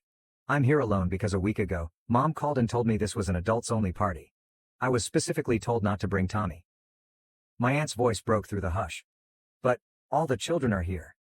"We had no idea there was a ban on children," Uncle Steve explained, puzzled. Mom walked forward, her cheeks heated. "Dakota, this isn't the time." "Oh, I think this is exactly the time," I said, my voice raising slightly. "Because, you see, there wasn't really a ban on children. There was a ban on one child. My child. My son, who apparently isn't good enough for this family's Christmas celebration." The room erupted in murmuring. I witnessed surprised expressions, disapproving looks at my parents, and perplexed youngsters as the adult drama unfolded. "But that's not even the best part," I remarked with a dry laugh. "While my son isn't good enough to attend Christmas, I'm apparently good enough to send my parents $1,000 every month. And Rachel here sends $500. Rachel's husband Jack raised his head. "Wait. What? $500? Rachel's cheeks drained of color as Jack turned to face her. "You're sending your parents money every month? From where? Our account barely covers the bills as it is." Rachel's composure snapped. Her cheeks flushed scarlet as she stared at our parents and her husband. "I never actually sent any money," she said. The room was stunned into silence. Mom and Dad asked me to say I was sending $500 so Dakota would agree to help them financially. They said if she thought I was contributing too, she'd feel obligated. The hush that ensued was deafening. I watched as my relatives' features softened as they realized what had happened, how my parents and sister had duped me into financially supporting them while ignoring my child from family gatherings. Aunt Caroline's words rang out sharply and clearly. Aunt Caroline's words rang out sharply and clearly. "You scammed your own daughter out of thousands of dollars? You're nothing but scammers, using your own daughter like an ATM while treating her kid like dirt. That's low, even for you two." The gathering erupted in overlapping voices, with some expressing disdain and others demanding explanations. Rachel was attempting to explain herself to an increasingly enraged Jack, as my parents stood there, their carefully constructed facade falling around them. I raised my hand, drowning out the continued disputes around me. I have something else to say. The room became quiet again, and all eyes returned to me. Mom and Dad remained motionless before the Christmas tree, their faces ashen. Rachel was still explaining herself to Jack, but even they paused to listen. From this moment on, my voice was clear and firm. I will no longer be sending you any money. And I won't be maintaining any relationship with you or Rachel. I'm done. Without waiting for an answer, I turned and went out, leaving the bag of gifts at the door. The sound of the door closing behind me felt final, like the end of a chapter I should have concluded years ago. Sitting in my car, I took out my phone and accessed the banking app. With a few fast touches, I canceled the monthly transfer to my mother's account. It felt like severing a cord that had been dragging behind me for months. The journey to Sarah and Jim's residence seemed to take both forever and nothing at all. When I parked into their driveway, I noticed Tommy through the window, helping Sarah decorate Christmas cookies. The sight of him, happy and loved, brought tears to my eyes. We spent the rest of Christmas with Sarah and Jim, baking cookies, singing songs, and watching Tommy's eyes light up as he assisted Jim build the nativity scene. This, I understood, is how family should feel. My phone rang the next morning, while Tommy was still sleeping among the goodies Santa had brought him. It was Aunt Caroline. You might want to hear how things ended last night, she said without elaborating. After you left, it was like a dam broke. Uncle Mike stood up and said he couldn't stay in that house another minute. Then Aunt Marie and Uncle Steve followed. Pretty soon, everyone was gathering their coats and kids. I listened as she told how the relatives had all departed together, without even saying goodbye to my parents. As they walked out, some appeared to make loud comments about deceptive behavior and family shame. And Jack? I inquired quietly. Oh honey, he was livid. Packed up the kids right then and there. Told Rachel he needed time to think about their marriage. Said he was taking the children to his parents' house for Christmas. Rachel was crying. Your parents were trying to do damage control, but it was too late. I overheard her take a deep breath. I want you to know, Dakota, we're all on your side. What they did to you and Tommy, it's unforgivable. After I hung up, I sat on my bed, absorbing everything. My phone began to buzz with notifications. Text messages from Mom, Dad, and Rachel. They all said variations on the same thing. We're sorry, we were wrong, please talk to us, we can explain. I read every message once. Then I archived them without replying. The week between Christmas and New Year's was a calm haze. Tommy and I spent quiet evenings with Sarah and Jim, playing board games, watching Christmas movies, and relishing the simple pleasure of being with people who genuinely loved us. On New Year's Eve morning, the doorbell rang. Through the peephole, I noticed Mom and Dad standing on my porch, clutching a large, carefully wrapped box. My heart pounded against my ribs as I considered whether to open the door. Dakota, we know you're home. Mom said, her voice muffled by the door. Please, we just want to talk. After a brief hesitation, I opened the door but remained firmly in the entryway, preventing their access. They appeared smaller, less threatening than they did a week before. We brought this for Tommy, Dad explained, holding out the item. Through the wrapping paper, I noticed the logo of a high-end electronics retailer. He doesn't need it, I said, making no attempt to accept the present. Please, Dakota, Mom came forward. We know we were wrong, the way we treated Tommy, the manipulation with the money, we're truly sorry. And we want you to know, he said hurriedly, that this isn't about the money you were sending us. We really do feel terrible about everything. I examined their faces, looking for authenticity. Are you sorry because you realize what you did was wrong? Or are you sorry because the entire family knows what you did and won't speak to you anymore? They exchanged glances. In that quick glance, I had my answer. I think you should leave, I answered gently. I don't believe you. And I don't trust you. Not anymore. But we're family, Mom insisted, tears welling in her eyes. No. I shook my head. Families don't manipulate each other. Family doesn't exclude a child from Christmas. Family doesn't scheme and lie to get money. What you did? That's not family. They ultimately left, still carrying the undesired present and leaving their apologies behind as they walked to their car. I watched them drive away, not sorrowful, but relieved. In the months that followed, I stood by my decision. I did not answer their calls or texts. Rachel also tried to contact me, but I disabled her phone number. Instead, the money I had been paying to my parents was transferred to Tommy's education fund. The strange thing about removing toxic individuals from your life is how much space it creates for better relationships to develop. Aunt Caroline began inviting us over for Sunday dinners.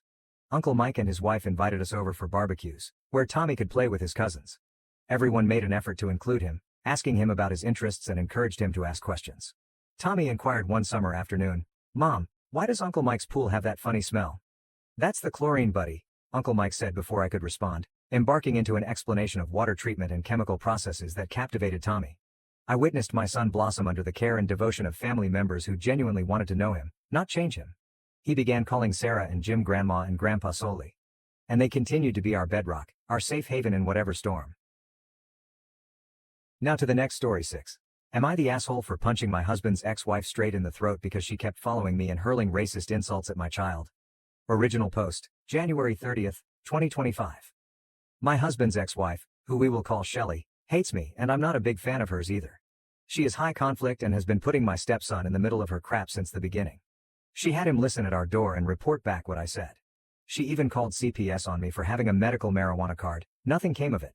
She will tell anyone that will listen that I stole her family from her and I destroyed her life. My husband had been divorced from her for 8 years when I met him. I just think that backstory is important. A couple of days ago I took our daughter, 4F, to the park in our subdivision to play. As I was pushing her on the swings I saw Shelley pull up. I immediately grabbed my daughter and started walking back home. Shelley began to follow me and started yelling insults and threats at me. I dialed 911 and told them what was going on so we stayed on the line. She called my daughter a half-breed, I'm black, my husband is white, and continued to follow me down the street hurling insults. I told her to leave me alone and I've called the police. That just made her more aggressive. By that point I was in front of my house and my garage door was up so I told my daughter to go in the house and get her dad. I turn around and Shelley is running full speed towards me with her arm drawn back. I punched her dead in the throat. She fell on the ground and was gasping for air. I dropped to the ground to ask if she was okay but she continued to try to swing at me as she gasped for air. The cops then arrived and put her in handcuffs because she started to fight them. They put us in separate areas and talked to us. She told them that I hit her first but my husband was already outside, with the footage, ready to show the police. They asked me if I wanted to press charges and I said yes. This is where people are saying I'm wrong. We live in a small town and people got wind of what happened and almost everyone is saying I'm wrong because Shelley is 5 feet 4 and maybe 130 pounds and I am 5 feet 10 and weigh about 180 pounds and I weightlift. People are saying I should have gone easier on her and I could have really hurt her. They have also said I've done enough and charges weren't necessary. Of course my husband, my stepson, and my family are on my side but I've gotten some nasty messages from people in my town calling me a monster and a bully. I feel like I was just defending myself. But I want some unbiased opinions because now I feel like I might have taken it too far and I'm starting to doubt myself. ATA? Relevant? Top comments? Commenter 1, NTA. You were defending yourself against a physical threat, and your actions were reasonable given the circumstances.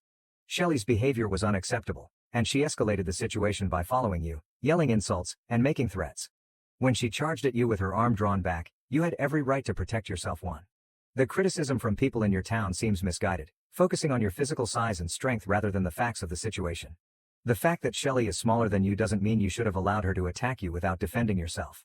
It's also important to note that Shelley's behavior has been problematic for a long time, including putting your stepson in the middle of her conflicts and making false reports to CPS. Her actions have shown a pattern of aggression and manipulation. You did the right thing by defending yourself and pressing charges. Don't let the opinions of others make you doubt your actions. You prioritized your safety and the safety of your child, and that's something to be proud of. Commenter 2. NTA.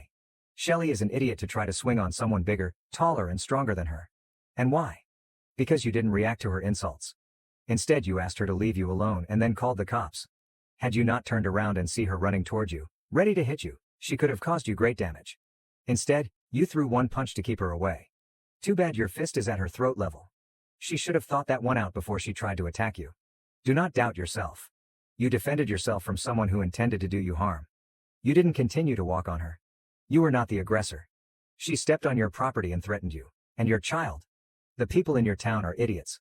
Fight rumors with truth. Post that footage. Show the charges. You were within your rights. Period. And I defy anyone to have been in the same position who wouldn't have gotten into a defensive mode like you did. Commenter 3. NTA. It's all recorded, from the time she approached you at the park and attacked you at your home. I wonder if it's possible to charge her with a hate crime. OP. They charged her with assault and I'm getting a restraining order. OP should tell her husband to get full custody of his son. OP. My SS is 18 and has lived with us since he was 8. Commenter 4. Nope. NTA. She came at you while you were trying to keep your child safe. And 8 years? She needs to move on. OP. I don't think she'll ever move on. My husband is a great guy and she really did mess up. He truly loved her but she was too toxic to accept it. Now I think she has a lot of regrets. Her aggression definitely got worse after I had my daughter because she wanted a girl. Update, January 31st, 2025. It hasn't even been 24 hours since my last post but I feel y'all deserve an update and for me to clarify some things. Firstly, my daughter and I are okay and thank you all so much for your support. My daughter heard what was said but fortunately has no idea what it means. She also did not see any of the physical violence that occurred. Secondly, Shelley is still in jail. Luckily for us her family doesn't even like her so no one has bailed her out. She also had a warrant so she will probably be sitting there for a while. Next, for everyone worried about my stepson, he's just my son in our house. Thank you so much for the concern but he is 18 years old and I have been his mother figure for the past 10 years. He knows his mom's antics and he is in therapy and he's okay. For the people that privately messaged me to say I alienated my stepson from his mom, shame on you. Y'all have no idea what this kid has dealt with through the years and he's so strong. I also would like to clarify that I did press charges. I spoke to my lawyer, my aunt, and she said I actually have plenty of evidence from over the years to sue Shelley for the emotional pain she has caused me and I will be pursuing that. I'm going to make it hurt so she knows that this behavior will not be tolerated. I also am in the process of getting a restraining order which will not take long at all given all the evidence. Lastly, this whole situation has been so eye-opening about the lack of support I have living in this town. I've stayed because I thought it was best for my family but after speaking with my husband and stepson we all realized it's best for everyone if we move and start fresh. If anyone has suggestions of diverse places to move to with a good school system for our daughter please comment down below. I want to thank you all so much again for your help. I've felt more support from strangers on the internet than I have from the community I've lived in for years. I will continue to keep you all updated with whatever I can as I continue this process. Relevant comments. What was the reason for OOP's husband's divorce from his ex? OOP. She hit him in front of their son and fractured his eye socket. Commenter 1. Make sure Shelley actually has enough assets income to make suing her worth it. You know the old saying, you can't get blood out of a turnip. She sounds massively emotionally unregulated since she had a warrant out already. Emotionally unregulated people often can't hold jobs and really don't have money. Oop. She is a master esthetician with her own spa. She has money, even though she says she doesn't. Commenter 2. If you're willing to move to Scotland we take kick-ass moms just fine here. Other than that I can't help. But you were absolutely right in what you did and I agree it hurt and teach the lesson she best not come back for more. Based on OOP's background, can she relocate to any city and find a job? OOP. I'm actually a private financial advisor so I work from home mostly. My husband is an engineer and he can get work just about anywhere. Now to the next story 7. Am I the asshole for not wanting my husband to go away for the weekend to his best friend's bachelor party when I'm 37 weeks pregnant? Original post, Reddit March 25, 2019. My husband's best friend got engaged, and my husband is at the wedding party. He is not the best man, but is doing most of the planning for the bachelor party. In his friend group, they usually have a golf weekend. Also, this is likely the last bachelor party in the group as the rest of the guys are already married. However, we have a 2-year-old and I'm currently pregnant with our second child and due on August 25th. When he started planning the bachelor party, I told him that planning something earlier in the summer would give him a higher chance of going for the full weekend. I originally framed it as not wanting to be stuck watching our toddler by myself for a full weekend in my 3rd trimester while he's out golfing, which was a mistake. I should have framed it as not wanting him to go away for a weekend so close to my due date. They finally picked a date for the bachelor weekend. It's August 8th, so I'll be almost 38 weeks pregnant and considered full term. Technically I'll be 38 weeks the day he plans to get back. So it's about 2 weeks before my actual due date. The bachelor party will be about 2 hours away, without traffic. On previous golf weekends, he has been terrible about keeping his phone charged and it can be hard to get in touch with him. Also, while he doesn't drink, he does smoke pot, and would most likely be smoking the whole weekend. He thinks that as long as he gets someone to watch our toddler while he's gone, it's fine to go for the full weekend, 2 to 3 nights. This makes me incredibly nervous. I am willing to compromise and agree to an overnight plus a day of golf. I would also want him to keep his phone on and charged at all times, and ask that he stay sober in case I go into labor. He seemed to think this was an unreasonable compromise when I initially brought it up. Since then, he is unwilling to discuss it until they have finalized the plans for the weekend. I'm of the mindset that there are very few times in our marriage where my needs, wants, desires take priority over his, but that this is one of them. So, Reddit, am I the asshole for not wanting him to go to a bachelor party for 2 to 3 nights so close to my due date? Update. I tried to talk to my husband about the bachelor party, and specifically asked how they arrived at that weekend. My husband said the only requirement was that every groomsman be able to attend, and that he threw out 2 dates, one in July, and the one 2 weeks before my due date. The July date didn't work for some of the groomsmen, so he picked the August date. Those were the only 2 weekends discussed, and he apparently picked both. His argument is that if I went into labor when he was at work and happened to be on a long call, it could take him over 2 hours to get home, so why is it not okay to plan a trip that would take him the same distance away? I tried to explain that there's a difference between work, where, if you can't get home, it's because someone is seriously injured or something is burning down, and a bachelor party. He doesn't see it that way and just wants to be there for his friend. In his head the due date is August 25th, and there is no chance that the baby could possibly come 2 weeks early. We didn't get a chance to discuss the duration of the weekend or the possibility of not smoking before the conversation dissolved. He got pissed when I brought up that he has a poor track record at keeping in touch during these things, although he was pretty angry throughout the whole conversation tbh. I tried to remain calm throughout the conversation, but I did cry and I was the one to walk away first. After work today, I'm getting my son and we're going to stay with my parents. Top comments. Comment 1. Nah. I get that it's a big ask, but his best friend is getting married and he's only going to be 2 hours away. I think that as long as he keeps his phone charged and he stays sober enough to drive, it's not unreasonable that he wants to attend this event he planned. But I also get why you're nervous. Can he tentatively plan to attend and check in with your doctor to see how likely it is you're going to go into labor closer to the actual date? Comment 2. Doctors can guess but are frequently wrong. Lots of women are told they'll have their baby any day now at 36 weeks and go overdue. Or told there's no way the baby is coming yet and goes into labor within a week. 2 hours away is unlikely to be a huge deal, but if he's drinking and has to sober up first, or if she has precipitous labor, he could miss the birth entirely. Second babies often come faster too.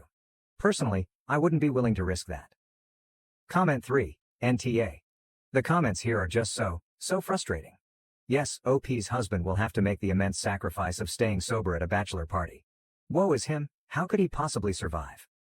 I am assuming that both parties made the decision to have another kid.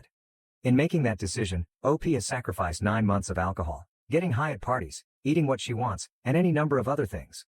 I don't care if he organized and could have planned it on another day. I don't care if it's the last bachelor party of the group. OP and the baby come first. Not just when it's easy and convenient, but all the time. If my husband went to something like this after I'd asked him not to, and he missed the birth of our child, or showed up drunk or high while I was in labor, it would be the end of my marriage. I honestly can't believe how many people are saying OP is unreasonable. If you can't stay sober for one weekend for your family, you have a problem. Update. Reddit August 11th, 2019, 5 months later. So, the bachelor party was this weekend. My husband and I ultimately decided to wait until the doctor's appointment the week before the party to make a decision. If she said baby is coming any day now, he was going to go for the day. Meanwhile, my mother-in-law volunteered to watch our son for the weekend. And it turns out that my parents are moving and wound up moving to an apartment that is 5 minutes from our house, so they would be around in case I happened to go into labor. The OB said she didn't think the baby would come this weekend, so we decided that my husband would go to the bachelor party for 2 nights, with the stipulation that he remain sober and be ready to leave at a moment's notice. My husband told his friends that he would be up on Friday. We were all set. And then on Wednesday all hell broke loose. Our son got a rash on his hands and feet, and it turns out that someone at daycare had come down with hand, foot, and mouth disease. He wasn't showing any other symptoms, so we weren't sure if he actually had it or if it was just a random rash. We decided to see how he was on Thursday. If he had a fever, I was going to get a hotel, because if I came down with it, then I could pass it to the baby, and my husband was going to have to stay home. Our son woke up fever-free on Thursday morning, so we were still all set. Then on Thursday night, my mom went to the ER with stomach pains. Turns out, she was going to need surgery. My husband was supposed to leave at 6 a.m. on Friday, but I asked him to wait until we got an update on my mom. When I called her on Friday morning, apparently she was feeling better, so the doctor told her that she might be able to go home and schedule the surgery for a later date. I gave my husband the go-ahead to leave for the bachelor party. Except then the doctor changed his mind, and decided the surgery couldn't wait. My mom spent the weekend in the hospital waiting for a surgeon to be available. She finally was able to have the surgery on Sunday morning. In the meantime, I lined up a few friends just in case I happened to go into labor. My dad was also around, but had his hands full dealing with my mom and the move. So this weekend was stressful and it felt like everything that could go wrong did. But at least the baby stayed put. My husband got to go to 2 of the 3 nights of the bachelor party, my mom's surgery went well, and our son never actually got sick. And my husband was a lot more responsive to texts than he normally is because of the whole situation with my mom. I'm just glad that my husband is home and that this weekend is finally over. TLDR. My husband was able to go to most of the bachelor party and I didn't go into labor. But it was a very stressful weekend due to other factors. Top comments. Comment 1.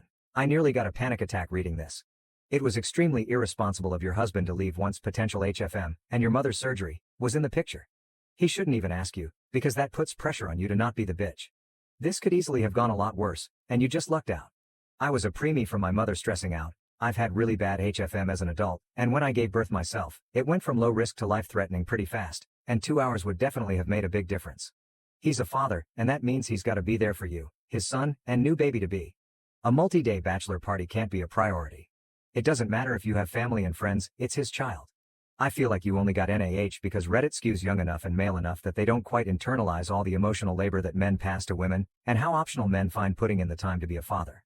Would they think it's reasonable if, at 1 week postpartum, you decided to leave the baby behind and party it up with your friends?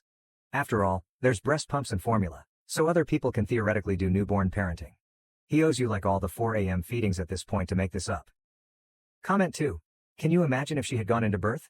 OP. It's just me today? Doc. You have someone you can call? Your mom? OP. She's in emergency surgery. Doc. Your dad? OP. He's taking care of her. Doc. Any friends? OP. Well, they're caring for my son who has HFM disease. Doc. Where's your husband again? OP. See, he really wanted 2 nights with his boys. Glad it worked out, but I hope this man grows up. Comment 3. This could be turned into a movie, so much drama with a good ending. Congrats, glad everything turned out okay. Mom okay. Son okay. You and baby okay. Hubby had a nice 2 days. Now sis is going to hit the fan when the baby comes. You're going to be busier than a one-armed paper hanger. Ope made a final edit to the update edit. Wow, I really wasn't expecting this to blow up like this. My husband and I were looking at the weekend with a sense of humor. As in, what else could go wrong? He's a great husband and father, and very helpful around the house. I understand that he wanted a last hurrah with the boys before the baby comes, and I thought that we did pretty well coming up with a compromise that was as stress-free as possible for everyone involved. Unfortunately, the best laid plans and all that crap.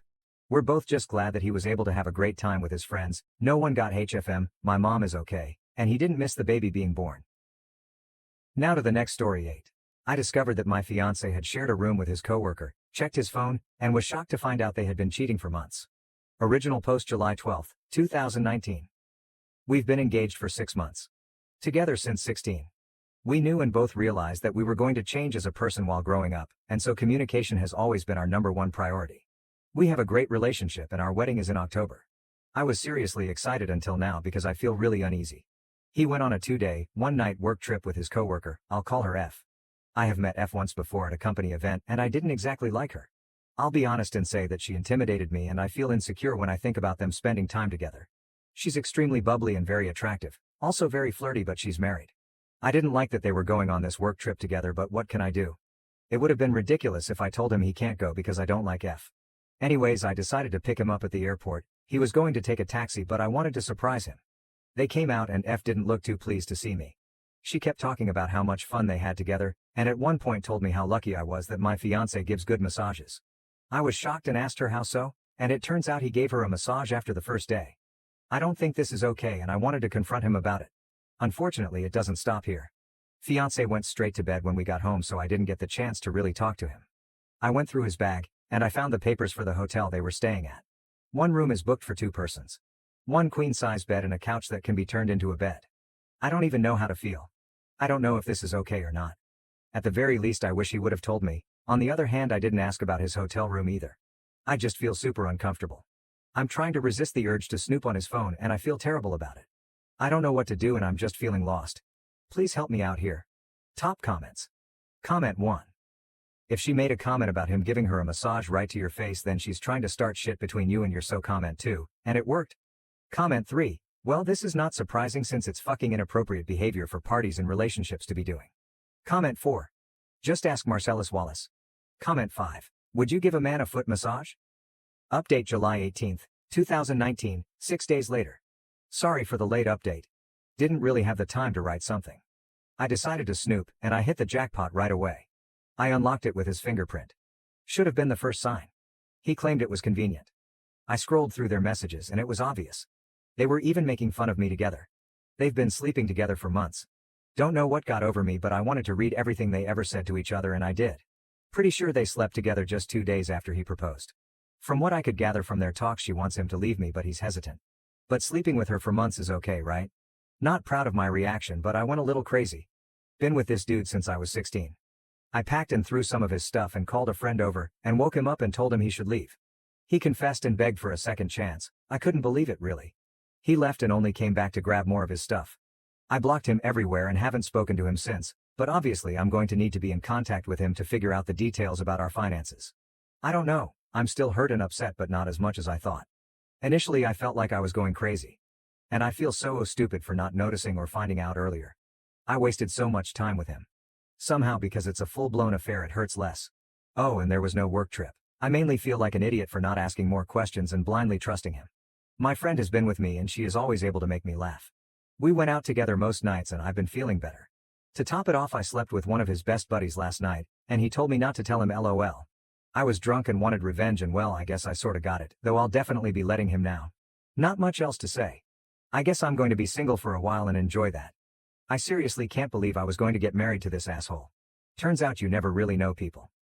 Top comments. Comment 1. Again, for everyone who might in the future have their spouse SO tell them that they shared a hotel with an opposite-sex coworker on a business trip. No company would promote or insist on this kind of arrangement.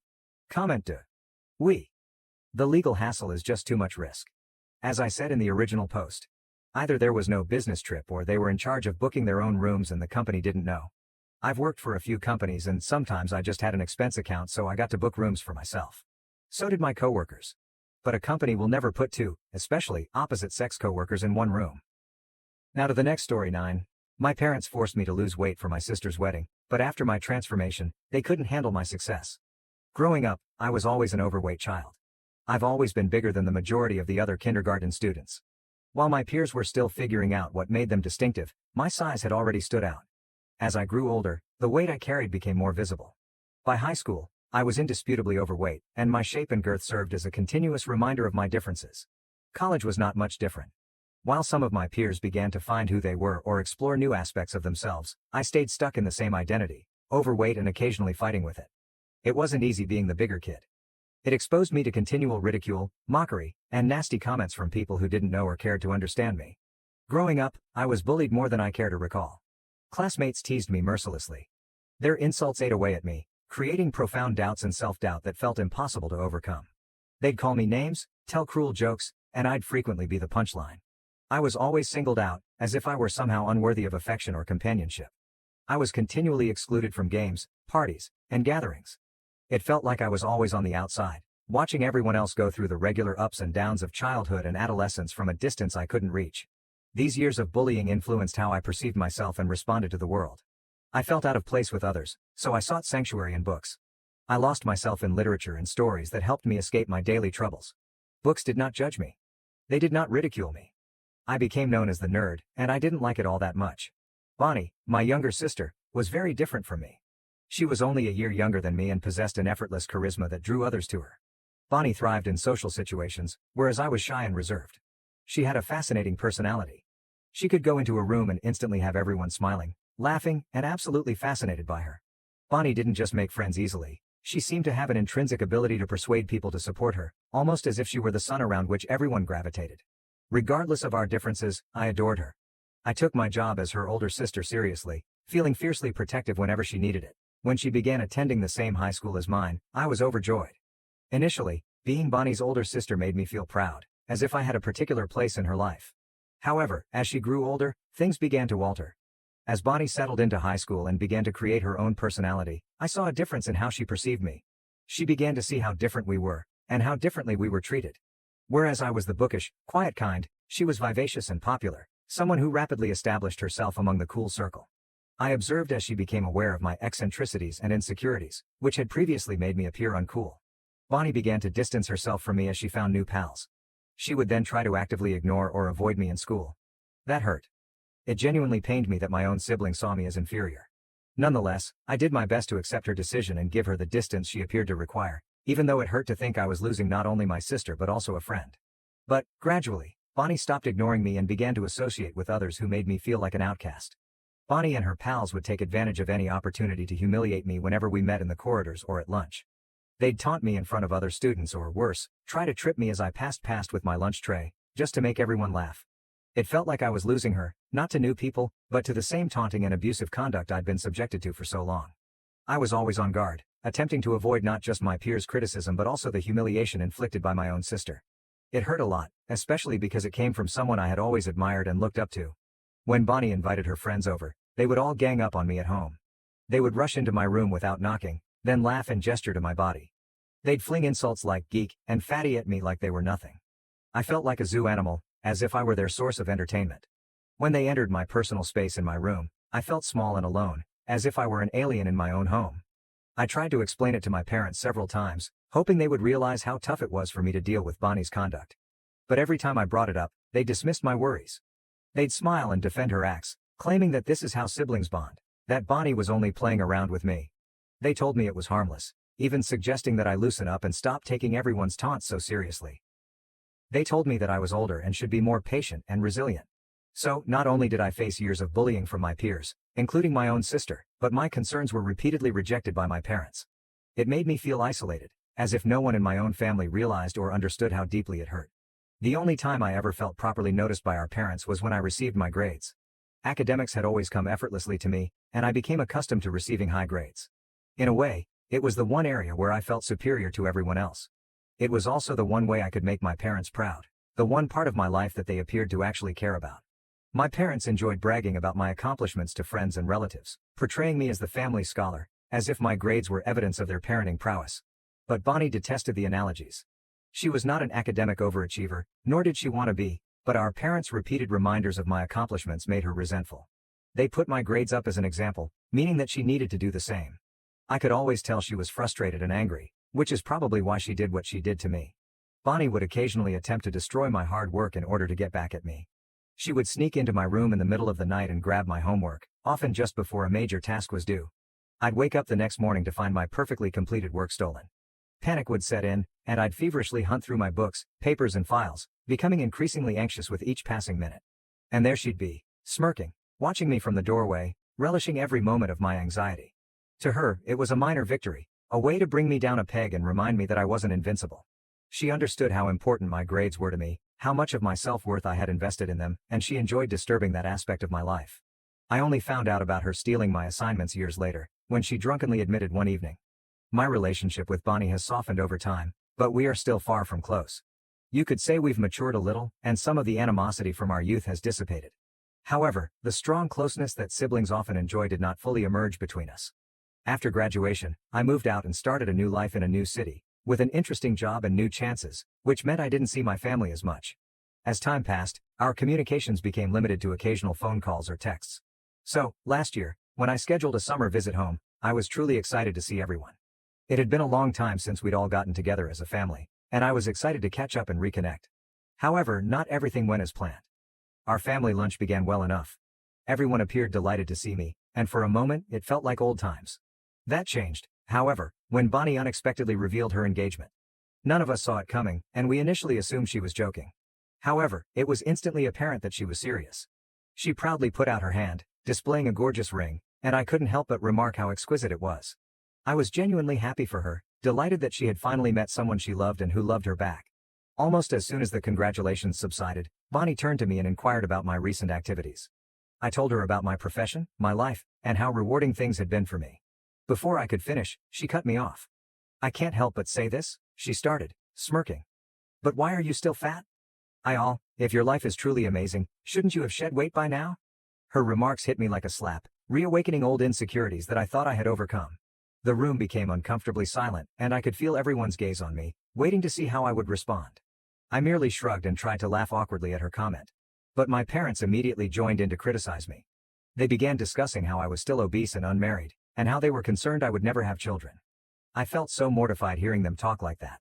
My accomplishments, the work I was proud of, the life I had made for myself in another city, didn't seem to matter in their eyes. They were just concerned with my weight and the fact that I did not have my own family. As my parents and sister continued to talk about me, their comments wound deeper than I imagined. I had spent years eventually discovering myself, gaining confidence and freedom. But in those moments, I felt like the same nervous, awkward teenager I had always been, anxious for my family's acceptance and approval. My parents then applauded Bonnie for getting engaged before me and expressed their pride in her. To them, I was the inferior child, successful, but not quite enough. What was supposed to be a happy family reunion had swiftly turned into a heartbreaking reminder of old scars. At that point, I felt more like an outsider than ever. Bonnie did not stop. She continued to ask probing questions. "So, when are you getting married? I mean, do you even have a boyfriend?" She was blatantly mocking me in front of everyone by bringing up my romantic life. My parents soon jumped on the subject, agreeing with Bonnie that it was past time for me to find someone before it was too late. They pointed out how Bonnie, being younger, was settling down before me, whilst I, the older one, was wasting my life away at work. I attempted to argue that I liked my life the way it was, that my work and freedom provided me with fulfillment. My career paid well, and I was passionate about it, so why did I need to meet a spouse or have a child to be happy? I am content just the way I am, I informed them. But my words didn't appear to register. My mother, especially, appeared contemptuous. She gave me a sharp look and taunted me. What's the point of earning all that money if you don't have anyone to come home to? It was as if she couldn't believe that happiness existed outside of marriage or family. Sitting there, I had the typical feeling of being misunderstood. That my life choices were disregarded. This was my family, and they were supposed to know me best. However, they appeared to be preoccupied with a different definition of happiness than mine. I had come home seeking connection and warmth, but instead got judgment and taunts. Bonnie then smirked and added, I expect you to at least have a +1 by the time my wedding rolls around. She chuckled and kept going. I don't want people thinking my sister is some old miserable woman all alone while I'm getting married. The comment stung. I simply shook my head and assured her I'd try. That's when my folks spoke out again, matter-of-factly. Bonnie's wedding is almost a year away. Even if you can't find a partner, you could at least try to lose weight and look more presentable for her wedding. They suggested that if I reduced weight, it would be simpler for me to attract a partner. Bonnie enthusiastically agreed with them. Yeah, I want you to lose a few pounds at least, she remarked nonchalantly, as if she was doing me a favor. I sat there, astonished and humiliated, with an aching that I hadn't felt in years. How could my relatives talk to me like this? Did I truly deserve their hateful words simply because I was overweight? Was I not meant to have feelings because I was fat? I was a normal person, just like them. I functioned like everyone else. I never considered my weight as an impediment, so why did they? I'd even dated men who liked me just the way I was, but my parents and Bonnie made it sound like my weight was preventing me from finding love or men approaching me, which wasn't even true. I wanted to defend myself and tell them how terrible their statements were, but I felt frozen, unable to find the correct words. Their statements took me back to high school, to the agonizing times when my weight made me a target. I despised how nonchalantly my family brought up my deepest concerns without considering how they made me feel. So I sat there, holding in my pain, and let the topic go to anything else. When I returned home from my trip to see my family, I pushed myself into reducing weight with a zeal I had not realized I possessed. It began as a way to prove something to my family, but it gradually grew very personal. I joined a gym, followed a rigorous diet, and even hired a personal trainer. My trainer has been a lifesaver. After going through her own change from overweight to healthy weight, she knew just how to assist me through a path tailored particularly for me. She created a routine specific to my goals and encouraged me every step of the way, reminding me to give myself grace when I stumbled. This time, everything seemed to click. I started losing weight steadily, and as the pounds came off, I felt lighter. Not just physically, but also mentally. For the first time in my life, I began to feel and appear different. My confidence increased quickly. I used to assume that decreasing weight wouldn't have much of an influence, but it has. People see me differently today. Strangers are nicer and more attentive. Friends and colleagues see me with fresh respect. I can't deny that this seems like a validation I've never gotten before. It's as if I've suddenly become more noticeable than I was before. My new body brought a new sense of style. I overhauled my entire wardrobe, filling it with items I had only fantasized about wearing. I even opted for a full hair makeover, attempting a daring and trendy style that I would have been too afraid to try in the past. Perhaps it seems expensive, but I've never felt so good. I look in the mirror now and don't recognize the person staring back. It's like meeting a version of myself that I never knew existed. I'm proud of how far I've come, not just because I lost weight, but also because I gained confidence and self-assurance. With Bonnie's wedding just 2 weeks away, my family has invited me to fly down and join them for lunch next week to finalize the plans for her special day. But I don't feel like returning home. I don't want my family to ridicule me again or make me feel tiny, especially now that I'm finally feeling good about myself for the first time in a long time. I don't want to go to Bonnie's wedding anymore because of how she and my parents have treated me, but I know if I don't go, they'll be furious and give me a long lecture about how family is family and how, no matter how heartbroken I am, I must be present for Bonnie's big day. So, Aita, what happens if I do not attend my sister's wedding? Update 1. Wow, I'm overwhelmed by everyone's response. Some of your proposals are truly humorous. I can't believe you're encouraging me to show up and mess with my sister now that I've lost so much weight. Growing up as a fat kid had a negative impact on my self-esteem, particularly in terms of how I perceived myself. I struggled with self-doubt for a long time, always believing that I wasn't good enough or didn't measure up to others. But reading all of your responses has been a game changer. It's as if you've helped me see myself in a completely new light, and I'm finally starting to feel more confident than I ever have. In fact, I'm seriously considering turning up to my family's lunch and shocking them. They haven't seen me in a long time, and since I don't use social media, they have no idea how much weight I've dropped. It will be interesting to witness their reactions. Update 2. Okay, Reddit, you're not prepared for this upgrade. Grab some popcorn because things are about to get exciting. I decided to fly down to join my family for lunch. As I previously stated, I believed that when they saw me, they would be proud of the transformation I had undergone. After all, they were the ones who pushed me into it in the first place. Surely, they'd be overjoyed to see the positive improvements in me and finally recognize the effort I'd put in. When I walked into my parents' house, their jaws absolutely dropped. They looked at me, stunned, as if they couldn't believe I was the same person. After a time, they stammered, wondering if it was actually me. I gave them a big hug, thrilled with their reaction. They continually complimented my appearance, saying how beautiful I looked and how they couldn't believe it was me. However, when Bonnie came, the situation changed. She didn't notice me at first, disregarding me as if I were invisible, as she had done so many times before. But when I rose up to greet her, she did a double take, her eyes widening with surprise. She gave an odd, almost forced laugh before reaching over and pushing her fingers on my stomach, wide-eyed, as if she wanted proof that I had truly dropped all of that weight. My parents laughed at her reaction and explained that they too couldn't believe it at first. As we settled in for lunch, the subject turned to my makeover. Bonnie and my parents bombarded me with questions about how I had done it, marveling at how different I appeared. Their voices were full of surprise, as if they had never imagined I could look any other way. Bonnie, in particular, kept saying that she had never anticipated me to alter so dramatically after dropping weight. Then she dropped this gem. When I first asked you to lose weight, I never expected you to look this pretty. I didn't even know you had that jawline. And those ankles beneath all that fat. I hesitated, attempting to maintain my cool, and smiled at her before reminding her. Bonnie, I've always been pretty. Losing weight just enhanced my features. Bonnie, on the other hand, contended that there was something more about me that was distinct.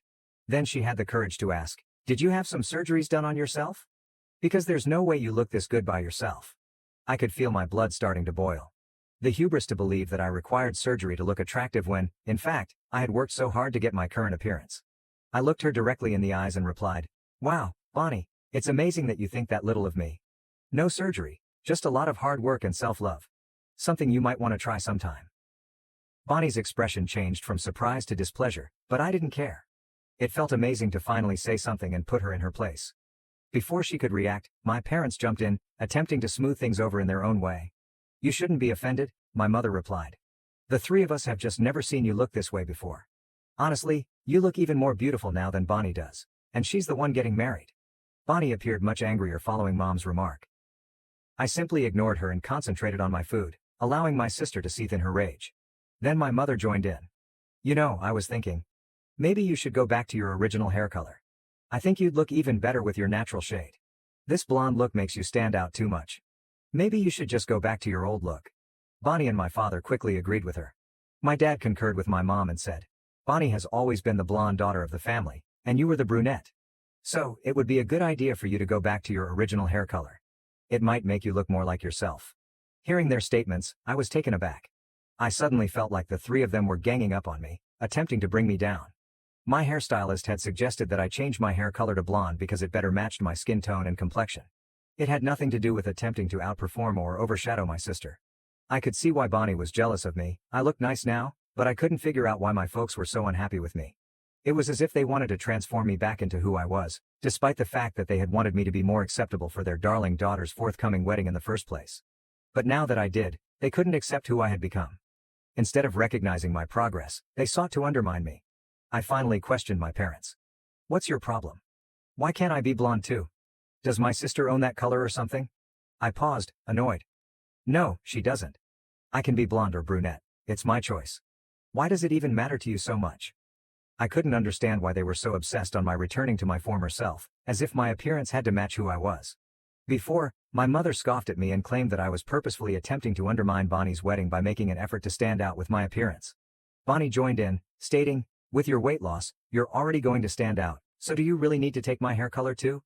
My father, as usual, agreed with them, telling me that I was being difficult for no reason and that, as Bonnie's sister, I should be more tolerant.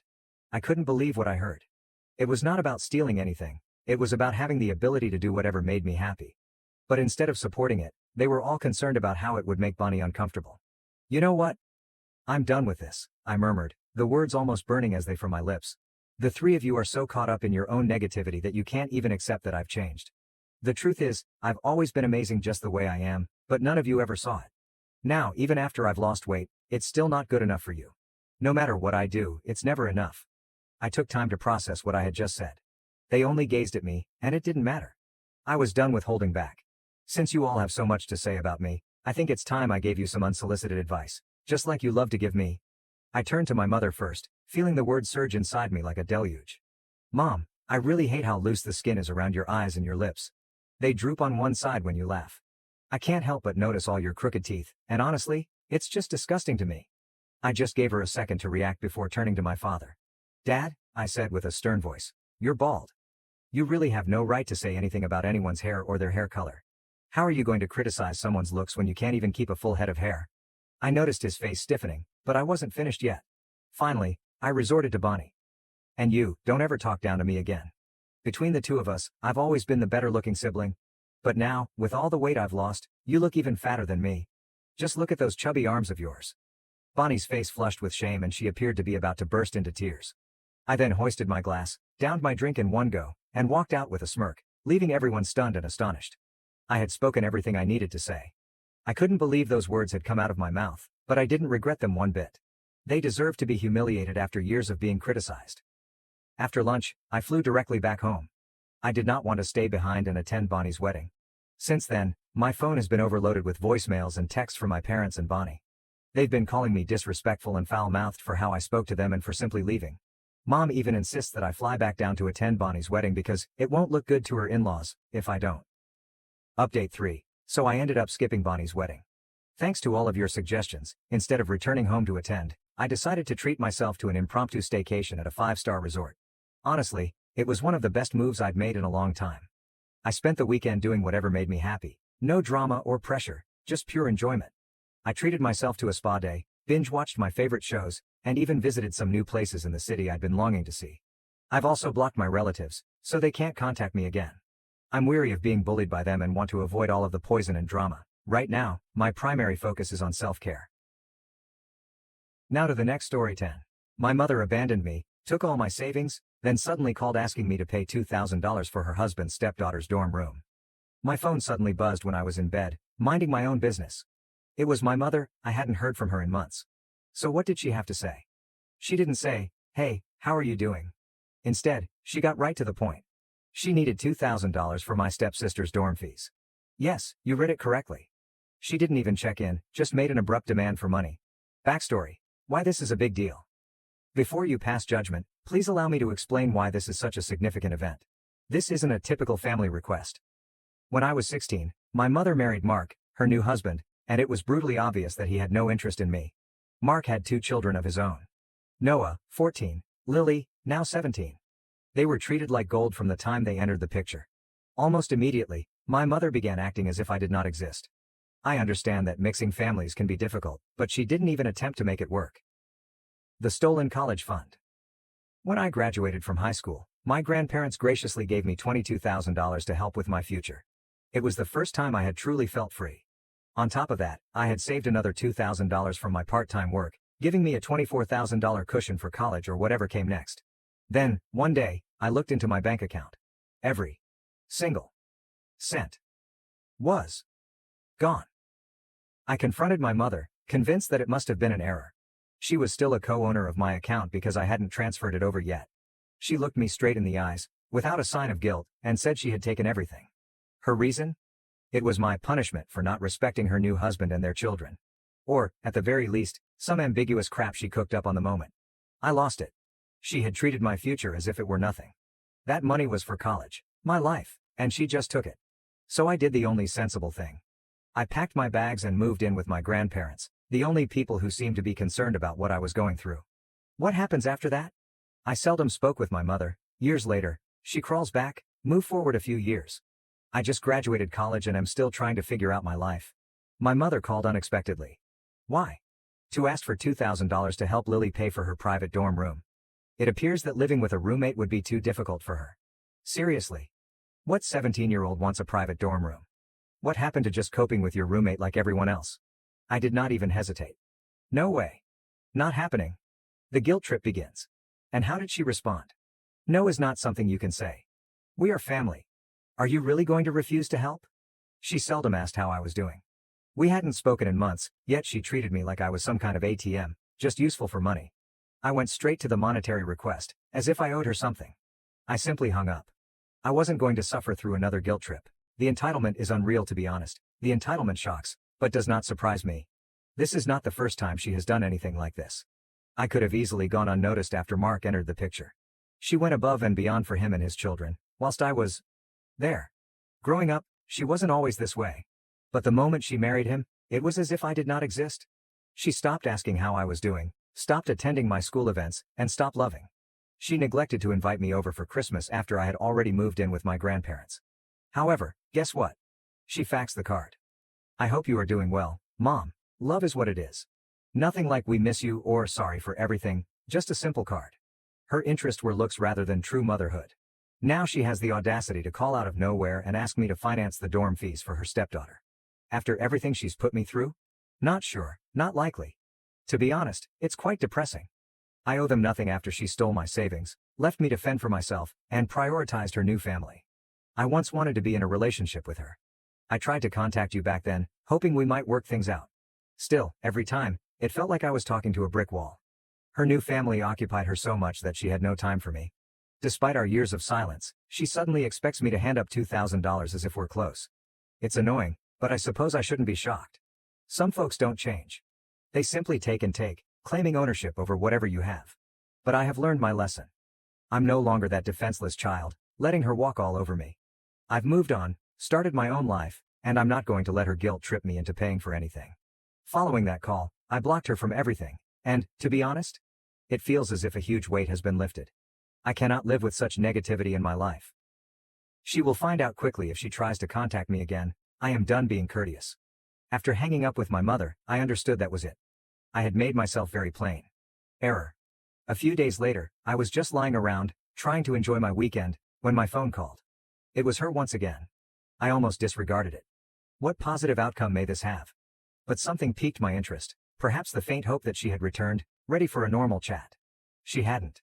With a note of smugness, she remarked, "Listen, I talked to Mark, and we came up with a new arrangement." I could almost see her patting herself on the back, as if she were about to provide me with excellent service. She went on. "Lily definitely needs a private dorm room since sharing with others would make her uncomfortable. She apparently can only deal with shared toilets and roommates. Their great scheme? Lily would receive a lovely 2-bedroom apartment with her own bathroom. And who would they like to help fund the cost? Exactly, me. What is the total for the semester? $3,800. They said I should donate $1,000 per month. For a stepsister who hardly remembers me? They asked me to pay $1,000 a month for a room I would never visit. It was so ridiculous, I almost laughed. I asked her directly, "Why is this my problem?" She immediately went into full guilt trip mode. "You never gave anything to this family. It's time you give back. You have to correct your errors." Whose mistakes? I have not even handled them in this manner. Then Mom yelled at me for living off my grandparents, as if I were a freeloader. First and foremost, my grandparents invited me to remain with them after everything I'd been through with her. They wanted to help me get back on my feet. Meanwhile, she has done far more for her real family than she has for me. In her perspective, I owe her for every little thing she has done for me. She kept underlining how much I owed them for not being a part of the family anymore, as if her driving me out was entirely my fault. She made me feel like I didn't belong, and now she's making me feel awful about leaving that mess behind. Yes. But no thanks. My rage was seething at this moment. But rather than allowing her to drag me down into this pit of guilt and manipulation, I asked her one thing. When are you planning to pay me back the $44,000 you took from me in high school? She flipped out the second I said it. She began screaming, calling me unappreciative and self-serving. I did everything for you? And this is how you pay me back? Looking at the past and throwing it away? You never even recognized what I did for you, I replied plainly. You never even apologized for stealing that money. You are the one who owes anything here. But she wasn't listening. She kept yelling about how I had abandoned the family and how my inaction was jeopardizing Lily's future. Apparently, enrolling her at a public college with normal dorms would ruin her entire life. Sure. She will be completely fine. The truth is that she wasn't asking for aid. She demanded it. There was no please or could you help us out? It was simply an expectation that I would comply, as if it were my obligation to clean up after their actions. And let's not even get started on Lily acting as if she's too good for the standard college experience. I made it through college while sharing a tiny room with a stranger. I'd had enough. I'm not giving you a single penny, you can figure it out without me. Then I hung up. Once again, it felt like deja vu. Not because of the money, but because of the overwhelming entitlement. A complete disregard for me, my life, and the limits I had established. My hands were shaking. I knew it was not over. Even as I hung up, I could see she wasn't going to let this go. My mother has always been the sort to persist until she gets her way. Later that evening, she confirmed me correct. She sent me a long guilt-ridden text, practically an essay, about how I was tearing the family apart, and how now that I'm generating money, I need to step up. As if I were some kind of prodigal child returning, expected to pay my dues. She kept insisting that I pay for my sins, and start contributing to the family? Honestly, that was ridiculous. But I didn't fall for it. Her capacity to manipulate reality and make me appear like the villain was nearly astounding. Years of dealing with her manipulative behavior had prepared me for this. I wasn't about to let her shame me into paying for something that had nothing to do with me. So I blocked her. Everything, telephone, social media, and email. She attempted to contact me in every manner possible. I just couldn't handle it anymore. I didn't want to wake up every day knowing when the next guilt trip was coming. Blocking her seemed like the only way to have some peace. It wasn't simple, however. I would like to say that blocking her felt like a clean break, as if I didn't care. But a part of me does. Part of me still wishes things had gone differently. That mom would one day truly consider me as a child rather than a walking financial account. I doubt it. I realize that's unlikely. She made her choice. I made mine. I still can't believe how brave she is. After everything she has put me through, she expects me to pay for her stepdaughter's expensive dorm room. After practically removing me from her life to focus on her real family. I will not allow her to bring me back into the circumstance. Right now, I'm living my own life and looking forward, not backward. I'm over the drama, the guilt trips, and acting as their financial safety net when money is tight. That is their problem. It is their responsibility if they cannot afford to pay their own costs. That is where I stand. I don't know if she will try to contact me again. But if she does, she'll immediately realize that I'm no longer playing along. I have more important things to think about than paying for someone else's pampered child to live in a fancy dorm. After blocking my mother, I thought that was it. My decision made obvious, and the continual strain from her calls and texts had vanished. Naturally, nothing is ever that simple for her. A few days later, just as I was feeling ready to move on, my phone lit up with a message from my Aunt Karen. Karen is the only member of Mom's family who has consistently been rational. So, I believed she was only checking in. Nope. Her message reads, "Hey, your mother has been calling me nonstop. She says you blocked her, and she's really upset. She wants to talk to you. I think you should hear her out." I about rolled my eyeballs out of my head. Hear her out? In actuality, my mother merely wanted money. But Karen has always been the sort to preserve the peace, so I wasn't surprised when she tried to mediate. What surprised me was how my mother had dragged her into this mess. I responded, "She's not offended, Karen. She's furious because I refused to give Lily money for her dorm." Karen tried to reason with me. "Maybe you should talk to her and set some boundaries." I told her unequivocally, "The boundary is already set." I could tell she was uncomfortable being caught in the middle, so I tried not to vent my aggravation on her. "I'm not paying for anything. And I'm done with the guilt trips." She exhaled. "Just consider it, okay?" I assured her that I would think about it, but, honestly, there was nothing else to ponder. I was not about to give my mother the satisfaction of believing she could embarrass me into doing anything. I wasn't going to succumb. A few days later, I was walking home from work when I noticed her. My mother. Standing outside my apartment building, like a stalker. I had no idea how she discovered where I lived. Perhaps she hunted me down in another manner. Perhaps she received the address from Karen. Either way, she was present. She appeared irritated. As if she'd come to start a brawl. I paused in my tracks. What do you say when your mother shows up unexpectedly after you blocked her? I did not have time to sort it out. "We need to talk," she began, approaching me before I could pull out my keys. I exhaled. I was already fatigued by this confrontation before it began. I nearly laughed in her face. "Fine," I said. "But if this is about money, you're not getting a dime." She crossed her arms, obviously irritated by my tone. "I didn't raise you to be so disrespectful." Respect? From the lady who took my money, put her new family ahead of me, and only called when she needed something? Is that what she's talking about? I informed her calmly. "I owe you nothing, and I definitely don't owe Lily a private dorm room." Her expression contorted with rage, as if she couldn't believe I was standing up to her. "Lily deserves this," she snapped. That is when I lost my temper. "You think I should help? Because I'm doing well now? Are you serious?" I was snickering. "You took my college savings when I needed it. You didn't care about my future then. And now I'm supposed to care about hers?" She tried to cut me off, but I continued. "You hardly even invite me to family gatherings these days. You replaced me. And now you think I'm going to swoop in and save the day when things get tough? Absolutely not. Remember this? I am not a member of your new family." She just stood there silently. For a while, I believed I had finally reached her. That she would realize how ludicrous it all was. But no. Instead of responding, she said, "You've always been selfish. I tried to offer you a better life, and all you've done is throw it back in my face. Selfish. After everything she had done, she had the arrogance to label me selfish. I was not going to let her alter history. I was not going to let her paint herself as a victim. You gave me nothing, I stated forcefully. You borrowed from me. You took my time, my money, my peace. You chose them over me. And now you're living with the consequences. Deal with it. She moved closer, attempting to scare me. But I did not back down. Her voice was chilly. You owe this family. Lily owes you, I replied. She is your daughter. Not mine. That was it. I owe them nothing. At that point, I realized that our relationship was beyond repair. It wasn't only about money. It was all about control. The idea that I had constructed a life apart from her, that I was no longer under her control, and that I no longer required her approval upset her. She was searching for anything to get me back in. When I turned to leave, she grabbed my arm. Before she could say anything else, I ripped my arm free, looked her in the eye and whispered, "Goodbye." Then I stepped into my building, leaving her standing out in the cold. She should not expect to be welcomed back. As soon as I went inside, a surge of emotions hit me: relief, resentment, and grief. It felt like I'd finally let go of something that had been weighing on me for years. Nonetheless, my mother remained with me. The woman who raised me, even if she didn't do it perfectly. Despite knowing I had done the right thing, I felt guilty. Not because I had walked away, but because I hadn't acted sooner. The truth was that I had not left my family. They'd left me behind. Later that evening, Karen texted me. What happened?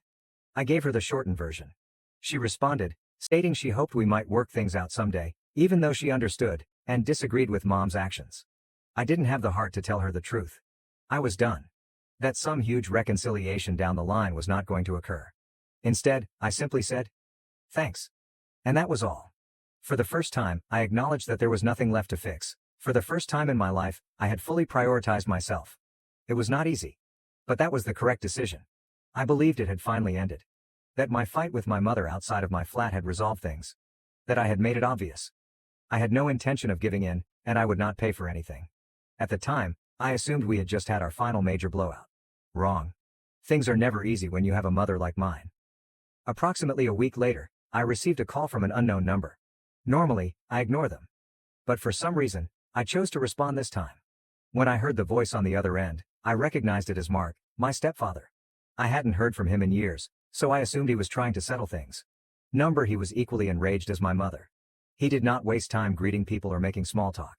Instead, he launched right into accusations. "So, I heard you've been disrespecting your mother." I felt my jaw tightening. My instinct was to hang up, but curiosity got the best of me. I wanted to see how far they would go with this.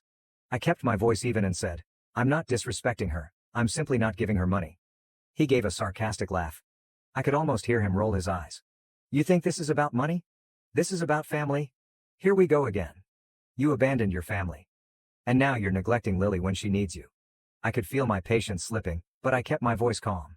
"Look, I didn't abandon anyone. You pushed me out years ago, and Lily is not my responsibility." There was a pause. For a brief moment I hoped he'd finally understand. Of course, he didn't. "You're selfish," he said, his voice full of hate. "We've done everything for you, and how do you repay us? By turning your back on Lily and your mother?" I almost laughed aloud. Everything? When their lovely little family was complete, they rejected me. They stole from me, neglected me, and treated me as an afterthought. I'd had enough. "You did nothing for me," I responded, my voice crisp and firm. "You took from me. Once you had your new family, you both acted like I didn't exist. My mother stole my money, and now, suddenly, I'm the one who's supposed to make things right." Before I could finish, he cut me off. "You're not a kid anymore. It's time to stop acting like one. Family is about sacrifice. You owe this family." That word, "owe," set me off. I owe them nothing. With my patience fraying, I shot out, "No, Mark. I don't owe you a damn thing." I could hear his fury increasing, but I didn't mind. They owed something. They treated me as if I were disposable for years. I was done playing nice. I was no longer that youngster who could be walked over. I was not going to sit there and let him or my mother guilt trip me into accepting responsibility for their problems. "This isn't over," he added, his voice low and almost threatening, as if he hoped to terrify me into changing my decision. I did not even bother responding. "We're family," he added. "And we'll always be family, whether you like it or not." I hung up. And as soon as I did, I felt a sense of relief flood over me. It felt as if I'd finally closed the door on something toxic. I had drawn a line. There was no going back now. However, that was not the end of it. A few days later, I received an SMS from Lily. She was now getting involved too. Though her message was less harsh than Mark's or my mother's, there was still a lot of guilt tripping. She wrote, "Hey, I know things have been tight, but I really need help with this dorm situation." I looked at the message and shook my head. "Not sure why you're acting so tough about it. It's just money, and it's not like you can't afford it. It's only money." The entitlement was ridiculous.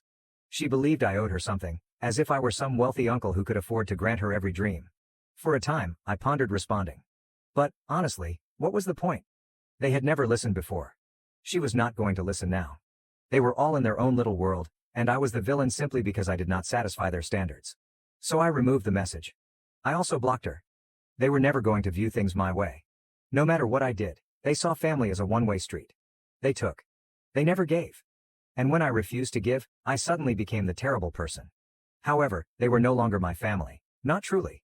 Family should be based on mutual respect, love, and support. They had none of that for me. To them, I was just a tool, someone to manipulate with guilt until I gave them what they desired. And yes, it hurt. But I was not going to let the pain control me anymore. Once I would have done anything to get their acceptance. I just wanted to feel like I belonged.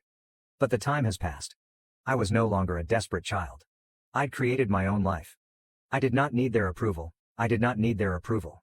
Over the next few days, I found myself thinking about what family really meant. It's easy to get caught up in the concept that family means everything. The blood is thicker than water. However, sometimes the people who share your DNA are the ones who harm you the most. And when that happens, you have to make a decision. Do you continue to let them damage you simply because they are family, or will you walk away?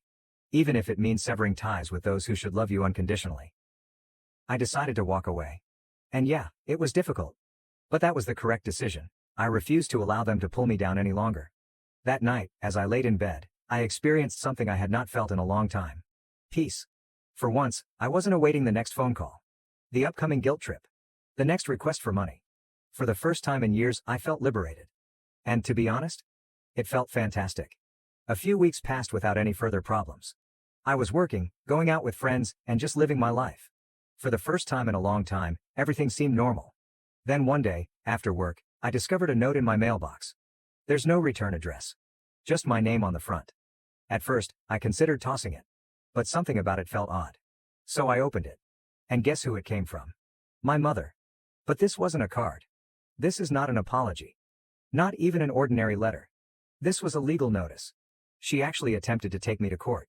Over what, you ask? Familial responsibilities. Apparently, Mom had concluded that I was financially liable for Lily's college fees. Because we are a family. And she was attempting to present it as some type of legal responsibility. As if I was obligated by law to pay for Lily's dorm. I stood there and read it. And then, I laughed out loud as I stood in my living room, holding this absurd letter. It seemed like a joke. It was so outrageous, so absurd. But this was not a joke. She had indeed consulted a lawyer. She had them prepare a full document, claiming that I owed her money. The letter was full of legal language about how family must assist family and how I was morally required to step in, given my so-called success. Success? I was 23, fresh out of college, still sorting out my life, and barely able to pay my rent. She talked about me as if I was sitting on stacks of money. As if I had limitless resources and was being terrible by refusing to share them. But even if I were wealthy, if I had all the money in the world, that doesn't mean I owed them anything. Especially not after how they treated me. I immediately phoned my grandparents. They were as startled as I was. Grandfather was upset. "Don't you worry about anything," he said. They contacted a lawyer buddy, who informed me there was no legal basis for what my mother was attempting. "We'll take care of this. Courts don't enforce family guilt trips." After a few legal processes, the issue was settled. When my mother realized she had no case, she simply dropped the whole affair. Since then, I have not heard from her. Not from Mark. Not from Lily. And honestly, it seems like a weight has been lifted from my shoulders. For years, I allowed them to control my life via guilt and manipulation. But now, for the first time, I'm completely free. Looking back, I am glad I stood my ground. Yes, it was hard. It was difficult for me to leave my own family. But that was the correct thing to do. Family is meant to be about love and support. Not about utilizing each other whenever it is convenient. I'm not sure what the future holds. But one thing is certain, I will never allow them back into my life, not after all they've done. Do I wish that things had turned out differently? Of course. But, at the end of the day, you must maintain your peace. And sometimes that entails walking away, even from those who are meant to love you most. And that's fine. On my own terms, I'm moving forward. Now to the next story 11. I discovered my husband's secret family by chance. He had a double life, another child, and was stealing from us. It was a typical Saturday morning. I was in the grocery store, carrying my basket through the aisles, when I noticed him. Marcus, my husband, was standing in the produce area with a basket full of apples. But he was not alone. Next to him was a woman I'd never seen before, and between them was a young girl, no more than 5 years old, who called him Daddy. My heart has stopped. I stood there, motionless, as the scene unfolded in front of me. Marcus laughed at something the woman said, his hand resting on her lower back in a way that seemed all too familiar. The little girl tugged on his sleeve, pleading for a banana, and he beamed down at her as if she were the center of his universe. I felt as if I were witnessing a movie. This couldn't be genuine. But it was. And it crushed all I thought I understood about my marriage. I did not confront him there. I could not. Instead, I turned around and abandoned my cart in the middle of the aisle, dashing out of the store before anyone could see me cry. When I came home, my mind was racing. How long was this going on? Who was the woman? And who was the tiny girl? Marcus returned home a few hours later, acting quite normal. He kissed my cheek and asked about my day, as if nothing had happened. I wanted to yell and demand answers, but couldn't bring myself to do so. Instead, I smiled and said everything was good. But inwardly, I was collapsing. That night, while Marcus was sleeping, I checked his phone. I'd never done anything like this before, but I needed to know the truth. What I discovered was worse than I had imagined. Texts. Photos. Even a calendar with the woman from the business. Her name was Vanessa. And the little girl's name was Lily. According to the messages, she is Marcus' daughter. The next morning, I had a knot in my stomach. Marcus had already left, leaving a note on the kitchen counter indicating he had an early meeting. I knew better now. I checked his shared calendar and discovered that he was going to have breakfast with Vanessa and Lily at a diner across town. My hands shook as I dressed and walked out the door. I arrived at the diner right as they were being seated. I sat in my car, looking out the window while Marcus laughed with Vanessa and assisted Lily in cutting her pancakes. It was like watching the perfect small family. One I was not a part of. I experienced a range of feelings, including rage, betrayal, and a profound aching sadness. How could he accomplish this? To me? To us? I waited until they had left the diner before following them. Marcus dropped Vanessa and Lily off at a little house on the other side of town and drove to work as if everything was okay. I sat outside the house for hours, trying to decide what to do. Finally, I gathered the bravery to knock on the door. Vanessa responded, her look changing from astonishment to suspicion when she noticed me. "Can I help you?" she said, her voice wary. I took a deep breath. "I'm Marcus's wife," I explained, my voice quivering. Vanessa's eyes widened. For a minute, neither of us spoke. Then she stood aside, gesturing for me to enter. The house looked comfortable, with portraits of Vanessa, Lily, and, to my horror, Marcus. There were photos of them at the park, on vacation, and at what appeared to be a birthday party. It was like entering an alternate dimension in which Marcus lived a completely different life. Vanessa offered me a cup of coffee and we sat at the kitchen table. "How long have you known Marcus?" I inquired, my tone barely above a whisper. Vanessa hesitated before sighing. 5 years, she answered. We met at work. He informed me that he was divorced. I felt as if the ground had been pulled out from beneath me. 5 years. That meant Marcus had been leading a double life for nearly half of our marriage. "What about Lily?" I inquired, my voice breaking. Vanessa gazed down at her hands. "She's his daughter," she replied gently.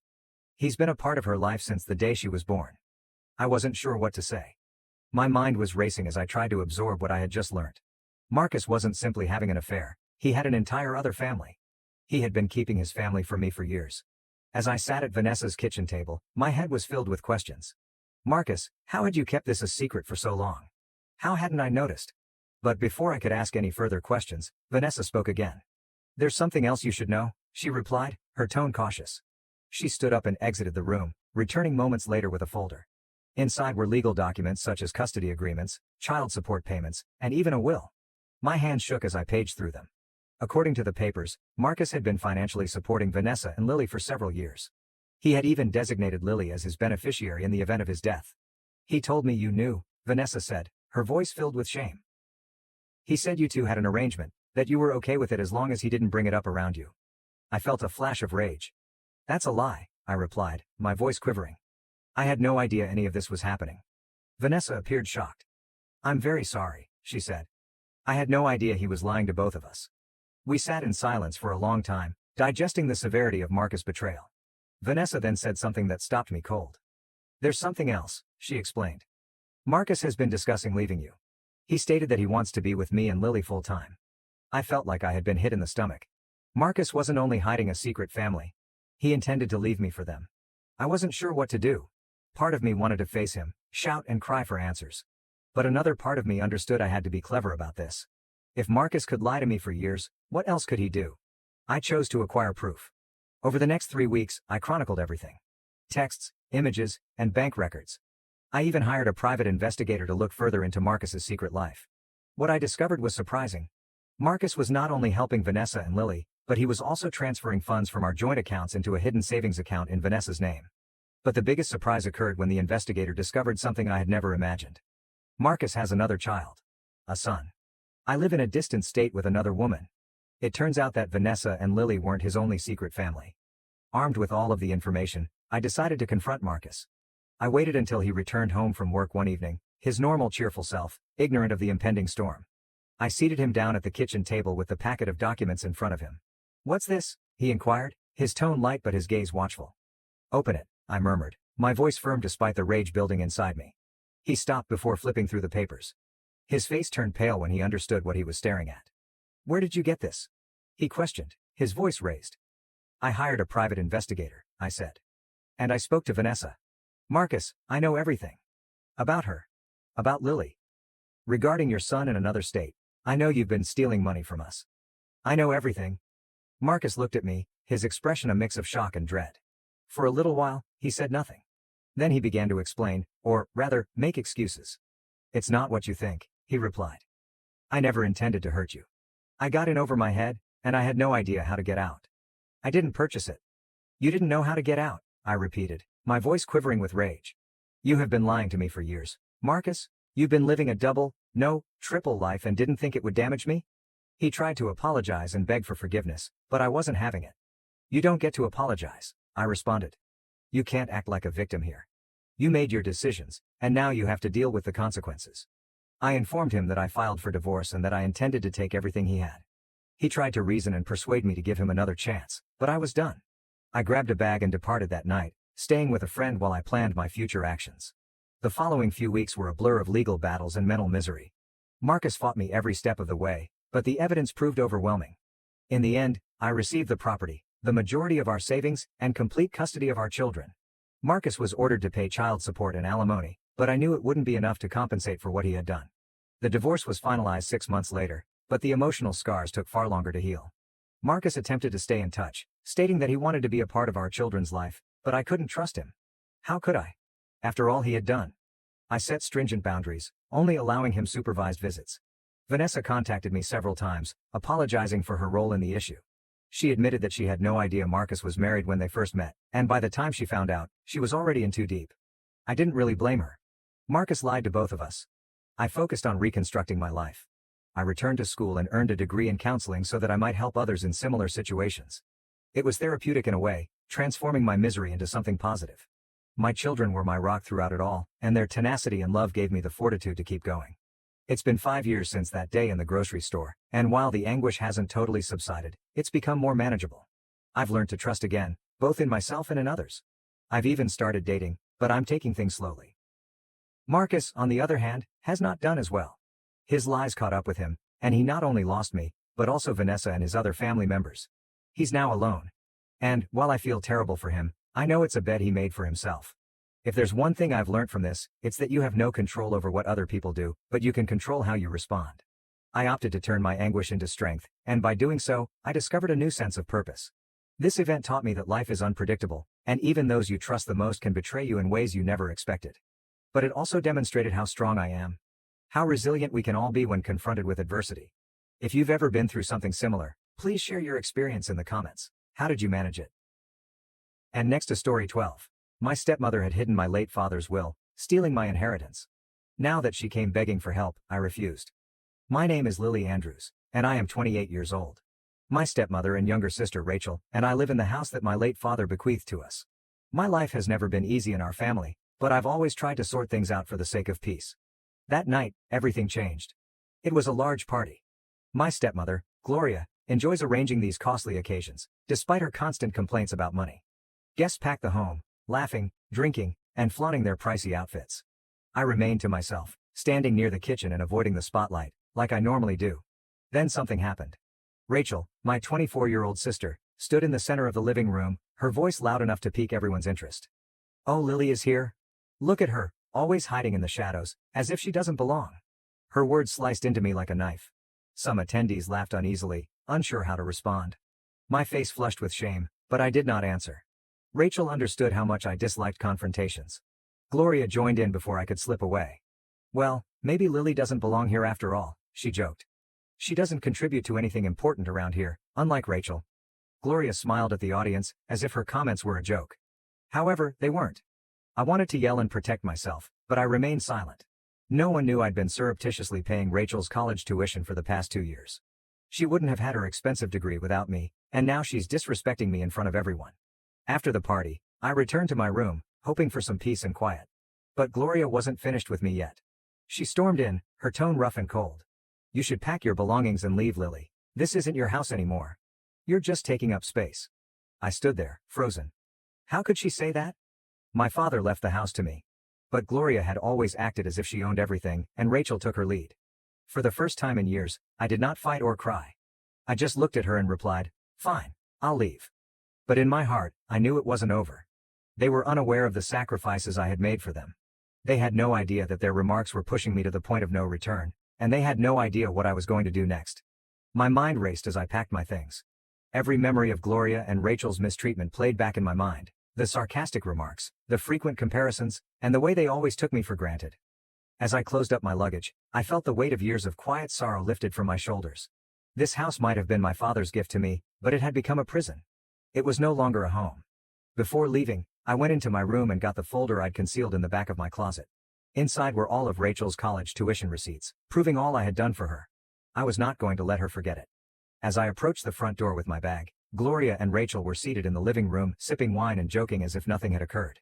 Rachel smirked when they spotted me. "Are you finally leaving?" "It took you too long," she replied, rolling her eyes. I paused in my tracks to look at her. My voice was calm but forceful. "You know, Rachel, I've always backed you. I funded your tuition when you couldn't afford it. So this is how you repay me? Mocking me in front of everyone?" Her face became pallid. "What are you talking about?" Rachel asked. I held up the folder and dropped it on the coffee table. "Here is the proof, every money I made to keep you in school. You didn't know, did you? Gloria told you that was her, right?" Rachel looked at Gloria, her uncertainty rising to rage. "You told me you were paying for it?" she shouted. Gloria stood up and tried to maintain her composure. "That is enough, Lily. Stop trying to create drama and simply leave." I shake my head. "Oh, I am leaving. But from now on, you are on your own. I will not pay another dime for either of you." With that, I walked out the door, leaving them to face the truth. For the first time in years, I felt liberated. The next morning, I moved into a small but comfortable apartment on the opposite side of town. It wasn't a lot, but it was mine. I began focusing on myself for a change, working harder at my career, meeting new people, and caring for my mental health. Meanwhile, things in the old house began to fall apart. Rachel was unable to keep up with her college expenses and had to quit. Gloria attempted to guilt me into assisting them, but I ignored her calls. One day, Rachel texted me. "Lily, I apologize for everything. Could we talk?" I looked at the message for a long time. Part of me wanted to forgive her, but another part of me understood that forgiveness did not imply returning to the way things were. I responded, "We can talk, but I won't let you take advantage of me again." When we eventually met, Rachel burst into tears. She stated that she had been jealous of me for many years. She thought Gloria's approval was all that counted, but she now realizes how toxic Gloria's influence was. "I know I've hurt you, Lily," she admitted, her voice shaking. "I don't expect you to forgive me, but I want to make things right." Rachel began working to repair our friendship. She really apologized and began working to pay her own way through school. For the first time in years, I recognized her as the sister I once cared about. Gloria attempted to persuade Rachel into turning against me again, but Rachel had finally seen her true colors. When Gloria realized she couldn't control us anymore, she fled town, leaving behind the toxic environment she had created. Rachel and I gradually rebuilt our relationship, this time based on respect and honesty. I maintained my distance, focusing on my own ambitions and pleasure, but I knew one thing for certain. I would never allow someone to take advantage of me again. Months passed before things felt normal again. I had settled into my new apartment, concentrating on my profession and creating a life that was not centered on my family's instability. Rachel and I were gradually restoring trust, and I admired her efforts, even if I wasn't ready to fully reintegrate her into my life. Then one evening, when I was preparing dinner, my phone rang. The number was unfamiliar. Hello? I responded hesitantly.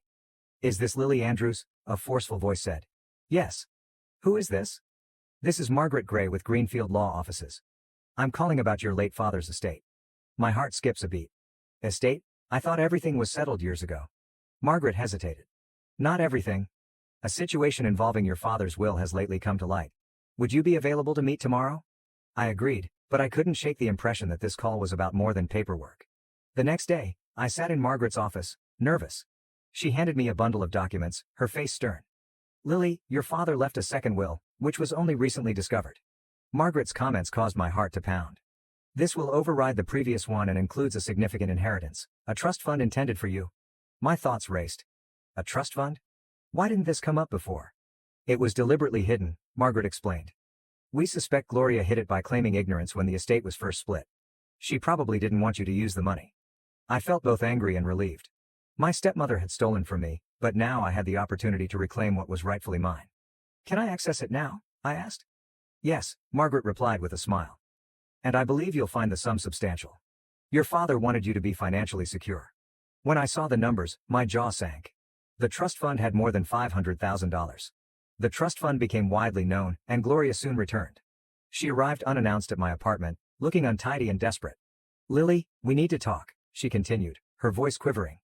There's nothing to talk about, Gloria, I said, maintaining a chilly tone. I know about the trust fund, she blurted out.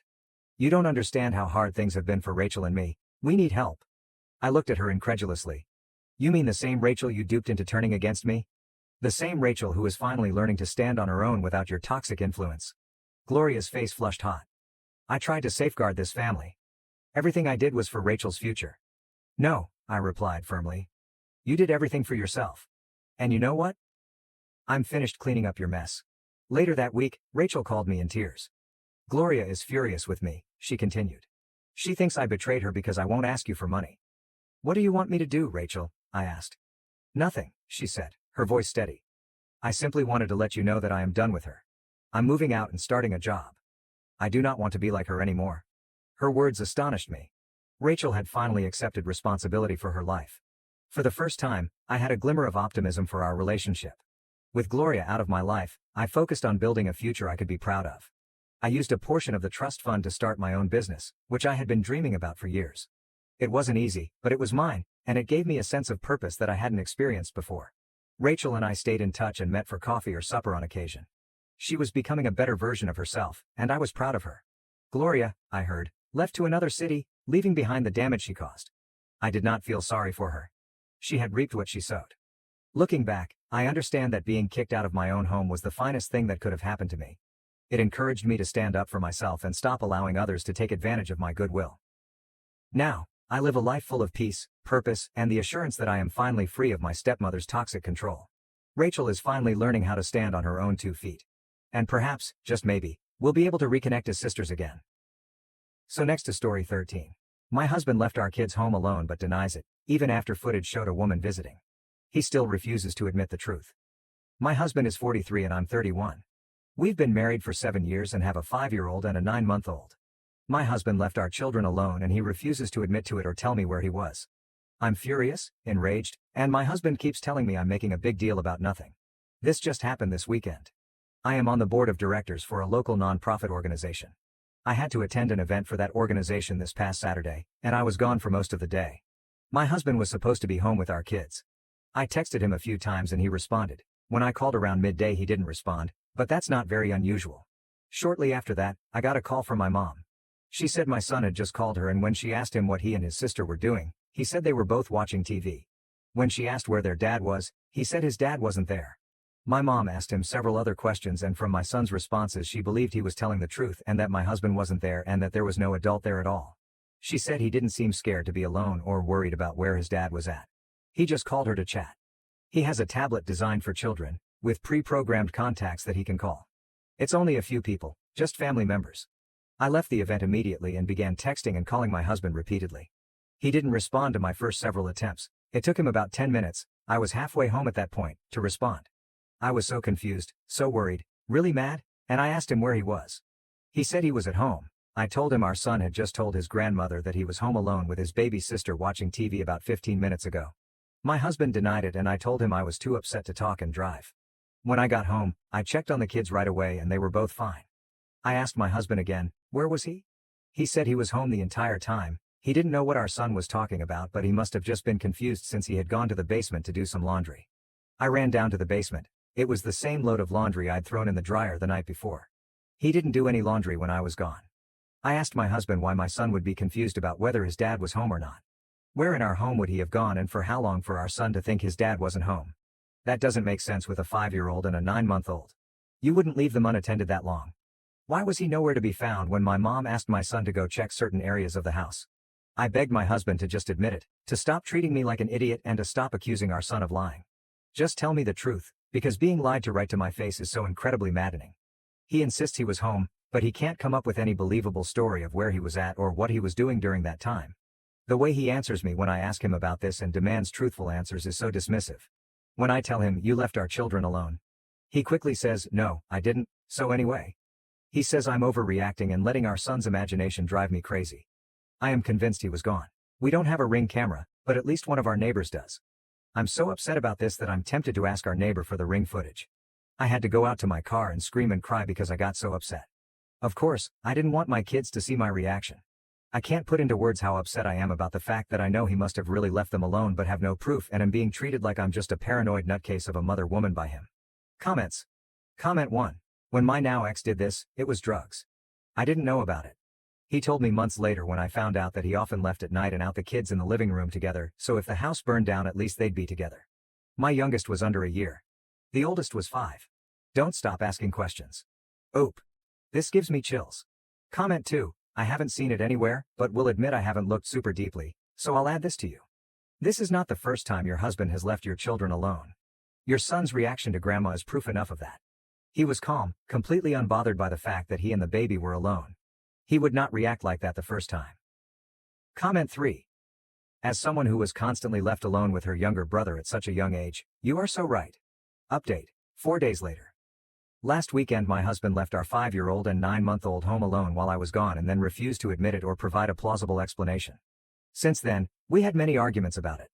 I've been living in a constant state of anger and frustration. I didn't want to fight about it anymore, but I couldn't help it and I kept bringing it up again and again. I couldn't lay low and pretend to get over it while I waited for him to do it again and catch him in whatever was going on. I also knew that demanding he tell me the truth wasn't going to get me anywhere, since he'd been refusing to talk and deflecting for days. All it was doing was making me enraged and feel like I was about to have a brain aneurysm. I told him to hand me his phone so I could check his location at the time. He refused. He said he wouldn't do it and that it was a violation of his privacy, he won't be treated that way, and refuses to give in to my delusions. You think I enjoy being in a situation where I have to beg my husband to show me his phone so I can see where he is? I hate it. I don't want to live that way. I told him it's simple, if he was really at home the entire time, just prove it. Why wouldn't he want to clear this whole thing up? I got so mad that he wouldn't turn over his phone that I told him I was going to the neighbors to get their doorbell footage. At first he was like, fine, go do it. He didn't think I actually would. He knows I don't like to air drama to others, so he probably figured I'd just swallow all of this crap he's been giving me. Luckily, I was totally being driven by anger at this point, so nothing was going to stop me from going to the neighbors. When I actually started to go out the door, he tried to stop me and followed me out the door. I felt pure anger rushing through my veins, nothing else. The neighbor, who I've probably said less than 10 words to in the entire time we've lived here, told me he'd send me the footage. I went home, told my husband that the neighbor didn't have the footage from that day anymore, and told him I just needed to go to the store and cool off. So I put the kids in the car and went and parked somewhere while I waited for the neighbor to send me the footage. I have the neighbor's number now too, and he told me if I need any more footage he will be happy to give it to me. The video shows a blue car that I don't recognize show up and park in our driveway. A blonde woman gets out of the car and goes towards my house. She walks on the outside of our garage toward the gate leading to our backyard. The gate is too far back and out of the way to be seen on the doorbell footage. She and her car were there for 23 minutes.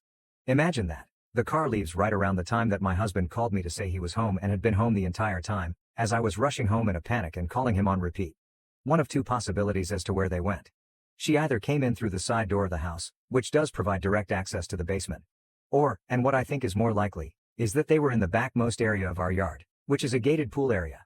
Immediately behind our house is a grass lawn, then you step down a few steps and we have a patio, and then there is a fully gated area where the pool is. It's not like you think of when you picture a gated pool. It's a full, 6-foot wood fence all the way around, plus even taller landscaping for added privacy. You can't see into the area at all unless you're inside. I think it's more likely that they were back there because my son said his dad's keys were gone and we keep that gate locked with a key. The pool is closed for winter, but there is one small building back there, sort of like a shed we converted into a changing area, and there is a covered patio with furniture. I'm convinced that's where they were. So technically he was home, but in an area totally removed from the house and where he couldn't see or hear the kids if something happened. I asked him how he could explain this. What were they doing? I obviously don't need him to tell me what they were doing, but for some reason I still had hope that he'd finally be honest. He wasn't contrite. He showed no remorse. He was just like, yeah, she was here, but I obviously never left. Who is she? How long has this been going on? And if he's going to be such a disgusting, despicable excuse of a man, then why couldn't he at least have found any other time and any other lie or excuse other than when he was home alone with our kids? I told him I know this has happened before and I demanded to know how many times he's done this when he's been home alone with the kids. He swears this is the only time, but he still doesn't have the balls to confess to what they were doing. I don't believe him that this was the only time, FYI. I still have so many questions and I still feel like my heart is beating 200 times a minute. My blood pressure is through the roof.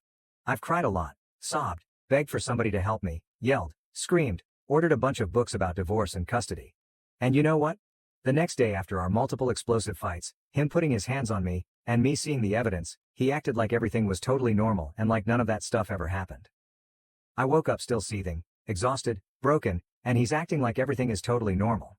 He said he was ordering breakfast to be delivered from our favorite breakfast place. He asked if I wanted to go to the store together later and try this new recipe for chili tonight. What? Why would I want to do any of these things with you now?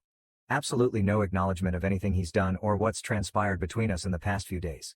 He deserved an Oscar for how well he was able to act like none of that happened, completely comfortable and non-fazed. I know that it's a waste of my energy, but I just desperately want him to admit the full truth of what he did that day and any other day with this woman. I want to hear it from him. It won't change whatever he's done, but he could at least have the respect and decency to be honest now that he's been caught. That's a ridiculous thought though, right? How foolish of me to expect this man to show decency and honesty now. If he was a decent and honest man, then he wouldn't have had a strange woman over to our house and been out of sight from our kids for 23 minutes. His continued denial and refusal to admit to anything other than the bare minimum, his attitude like I'm somehow being controlling or infringing on his rights by asking for information. That's almost more hurtful than him cheating on me. Comments. Comment 1. OP, he has not been honest and won't be honest. Even if he is, what would that give you? Could you even believe it? OP, you know what he was doing. You don't need him to spell it out for you. Put yourself and your children first. OP. At the end of the day, him admitting to what he's done wouldn't really change anything. It certainly won't change anything he's done. It won't make it better. And I probably still wouldn't believe I was getting the full truth. Yet, I can't stop seething over the fact that he's refusing to give me any info. Comment 2. Because he is hoping that if he doesn't admit to it, there is a chance you will stay with him. He cheated. He endangered your children. He is selfish. Comment 3. I'm so sorry you're going through this. Unfortunately, you won't get anything for him. If I were you, I'd channel that anger into a plan to take your kids and leave. He will never say he left his kids in a dangerous situation to cheat on you. You know it's what happened, he knows it's what's happened, and it will continue, make no mistake. Next to story 14. Am I the asshole for getting a co-worker fired after she repeatedly mocked me for my breast implants, unaware that I got them due to cancerous cells? Original post. I'm 28 and when I was 24 mom died of breast cancer, after both of my nanas also died of it. I got some tests done and found that I did have some potentially cancerous cells in my breast tissue, and the doctor said I could either wait and see if they did turn harmful or I could get ahead of it and get a double mastectomy. I got a double mastectomy. I was warned about scarring but not the extent of it and wound up with scars an inch long and half an inch wide on my chest, and I hated the way it looked. It got to the stage where it was having a serious impact on my mental health. I felt sick seeing myself, and I wouldn't leave my flat. I went to a therapist, who did some CBT with me before she suggested seeing a plastic surgeon about scar reduction. The plastic surgeon said the scars could be hidden with implants. I was naturally big, an F-cup, before the mastectomy, so I opted to go with slightly smaller but still fairly large DD-sized implants. They hid the scars pretty well and I'm happy with them. My mental health improved and I felt comfortable in my own skin again. A few months ago I was at work having lunch with this friend of mine and we were planning a holiday. She made a joke about my boobs exploding on the plane. The friend knew me before the surgery and I knew she wasn't being mean, so I laughed. A coworker, Jill, overheard and not knowing about the cancer thing, told everyone that I'd had a boob job. She hated me from then on out, and she made a bunch of jokes to other coworkers, calling me fake in 2 ways, and more plastic than Barbie, all when I was in earshot. I've asked her to stop more than once. We were all having lunch today, me, Jill, and a few others, and a coworker, Bob, was talking about his daughter wanting to marry this guy who has nothing going for him. And I said that Bob was being a little shallow. Jill replied, "Well, you'd know all about being shallow," gesturing at my chest. I'd had enough and said, "Do you know why I have these? A few years ago the doctors found potentially cancerous cells in my breast tissue. I was advised to get a double mastectomy by a doctor and was left with huge ugly scars on my chest. I went to see a therapist and cosmetic surgeon, who advised me to get implants to hide the scars, and I did just so I could look at myself in the mirror without crying. So maybe next time you want to judge someone for having cosmetic surgery, you should ask them why they had it first." And feeling like that was a mic drop moment, I picked up my food and left. Someone from the lunchroom came to talk to me, saying Jill was just joking. I was being oversensitive and a bitch about it when Jill didn't know about the cancerous cells. I replied that maybe Jill shouldn't have been a bitch to begin with. It's the end of the day now and half the office seems to side with Jill and the other half with me. Relevant comments. Comment 1. NTA Jill shouldn't be commenting on her coworkers' bodies. This could easily be seen as sexual harassment. Edit. OP, please mention to HR that you repeatedly asked Jill to stop commenting on your body and she refused. I don't see this ending well for Jill since she continuously commented on your body and pushed you to the point of feeling uncomfortable in the workplace. OP, I don't have any record of it. I only ever spoke to her about stopping in private. The 4 times I asked were in the lift, twice, the stairwell and the women's bathroom, all places without cameras, so the only person who can confirm I asked her is Jill herself. I can prove she's been making comments about my body by asking any coworker she spoke to but can't prove I asked her to stop. Edit. HR want to see me about creating a hostile work environment, so looks like someone reported either me or Jill or both. Update. HR wants to see me tomorrow, so I'll update after work. If they're dealing with it quickly, though, it can't be good. Update 2. Some coworkers have offered to write me letters of support for HR tomorrow, basically saying that they've seen Jill harass me completely with rough dates and times. Relevant comments. Who filed the HR complaint? Oop. Wouldn't be surprised if it turned out Jill was the one who reported me. She has a friend in HR. Would it count as sexual harassment? Commenter. She has a friend in HR. If the note is from that friend, or the meeting is with that friend, I would try to go over her head as fast as possible. Perhaps initiating a counterclaim, not sure if that is the right term. You may want to ask over at /r/legal advice or r/legal advice UK if you are in the UK as someone else guessed. OOP? I am in the UK. The email is from Jill's friend, so it looks like the friend will be overseeing the complaint, but there's something in my contract that basically says if HR ever gets involved I have the right to an unbiased overseer and can request a different one if I can prove the current one is biased. So if it is this woman and I can show she and Jill are friends, then I might be able to fix it or go above her head. Editor's note. Edited out a rehash of the AITA post. For the rest of the day I had about 1/3 of my office come up to me and offer support, and the rest tell me that Jill was just joking around and I was being a bitch. I replied that Jill was being a bitch long before I was. I then got an email from HR saying they wanted to talk to me the following day, and when I called for clarification they mentioned a hostile work environment. Note, this is apparently an American term and holds little weight in England, but it's what was said over the phone. I knew the person who signed off the email and I'd spoken to. Her name was Debbie, and she was Jill's friend in HR, so I was fairly confident on who had reported me. I realized that if this was already being sent to HR, I needed as much ammunition as possible, so I went about collecting my information. As Debbie had dealt with me so far, it was safe to assume she would be the person reviewing the complaint with me, and if that was true I was fucked. However, I vaguely remembered a section on complaints that was in my contract when I first signed with the company. I flicked through the contract and there was a part in complaints section that said I was contractually allowed to request a change of reviewer if I felt my allocated reviewer was biased. It was called an impartial overseer. I photocopied the page and highlighted that part. Then I messaged the people who had offered their support over Facebook, and said basically HR have asked to see me. Do any of you remember Jill insulting me to your face, and are you willing to write and sign something saying what you heard and when? Not everyone was willing to help as Jill is somewhat feared in the office due to her befriending HR and management, but about 20 people were willing to help me. I guessed roughly when I'd asked Jill to stop previously. The 4 asks over the last few months, some timings were easy to guess as they'd happened on my break or when I'd first arrived at work, and I wrote them all down, along with a rough time of when the lunchroom confrontation happened and a list of names of who was there for the lunchroom confrontation. I got to work slightly early the next morning. I went round everyone who had messaged me and most of them managed to give me a printed and signed letter, some didn't manage to write one but NBD. This isn't exact words as there's 16 letters to sum up here, but the gist was, my name is their name. I work with Jill last name and OP. On date at time, approx, I spoke with Jill last name, during which she referred to OP as quoted insult. I felt this was inappropriate as it directly related to OP's appearance and am willing to go on record further to establish that Jill last name has been discussing OP in the workplace in the same manner for 3 months now, causing me discomfort and creating what I feel is a hostile work environment. Signed their name, I wound up with about 16 letters, all from different people, and one of them was in the lunchroom for my conversation with Jill. Some even had bullet-pointed lists of everything Jill had said to them about me or other people. As it turns out, Jill has issues with a lot of people's appearances. She apparently made comments about one coworker's weight, and something anti-Semitic about a different coworker's nose, all of which were put in these letters. There are about 45 people in the office, so while 16 wasn't a majority, it's still a decent amount. The letters weren't hugely long, most were only a paragraph, but they had all the necessary information. I was asked to come to HR at 10 a.m. I took the letters from coworkers, the photocopy of the page in my contract, and my dates and times in a little folder with me. I got there and Debbie was the one overseeing the interview. She got up from her desk, ready to lead me into another room. I immediately turned to the other HR worker that was currently there and said, "So is my meeting with you then?" Debbie said, "No, you're with me." I replied that this wouldn't sit well with me, as my contract states I have a right to an impartial overseer. And as I said this, I took the contract page out of my folder. Debbie read it. I wouldn't let her take the paper when there was a shredder so close by, and said she could be impartial. I replied that I really didn't mean to be a pain, but I had it on good authority that the person on the other end of this complaint is her friend, and my contract does say I'm allowed an impartial overseer. Debbie stomped off to get supervisor. Supervisor asks how I know she can't be impartial, and I tell him that I have it on good authority that Jill, who is on the other end of this complaint, is a close friend of Debbie. He asked Debbie if this was true, to which she only replied, "I can be impartial."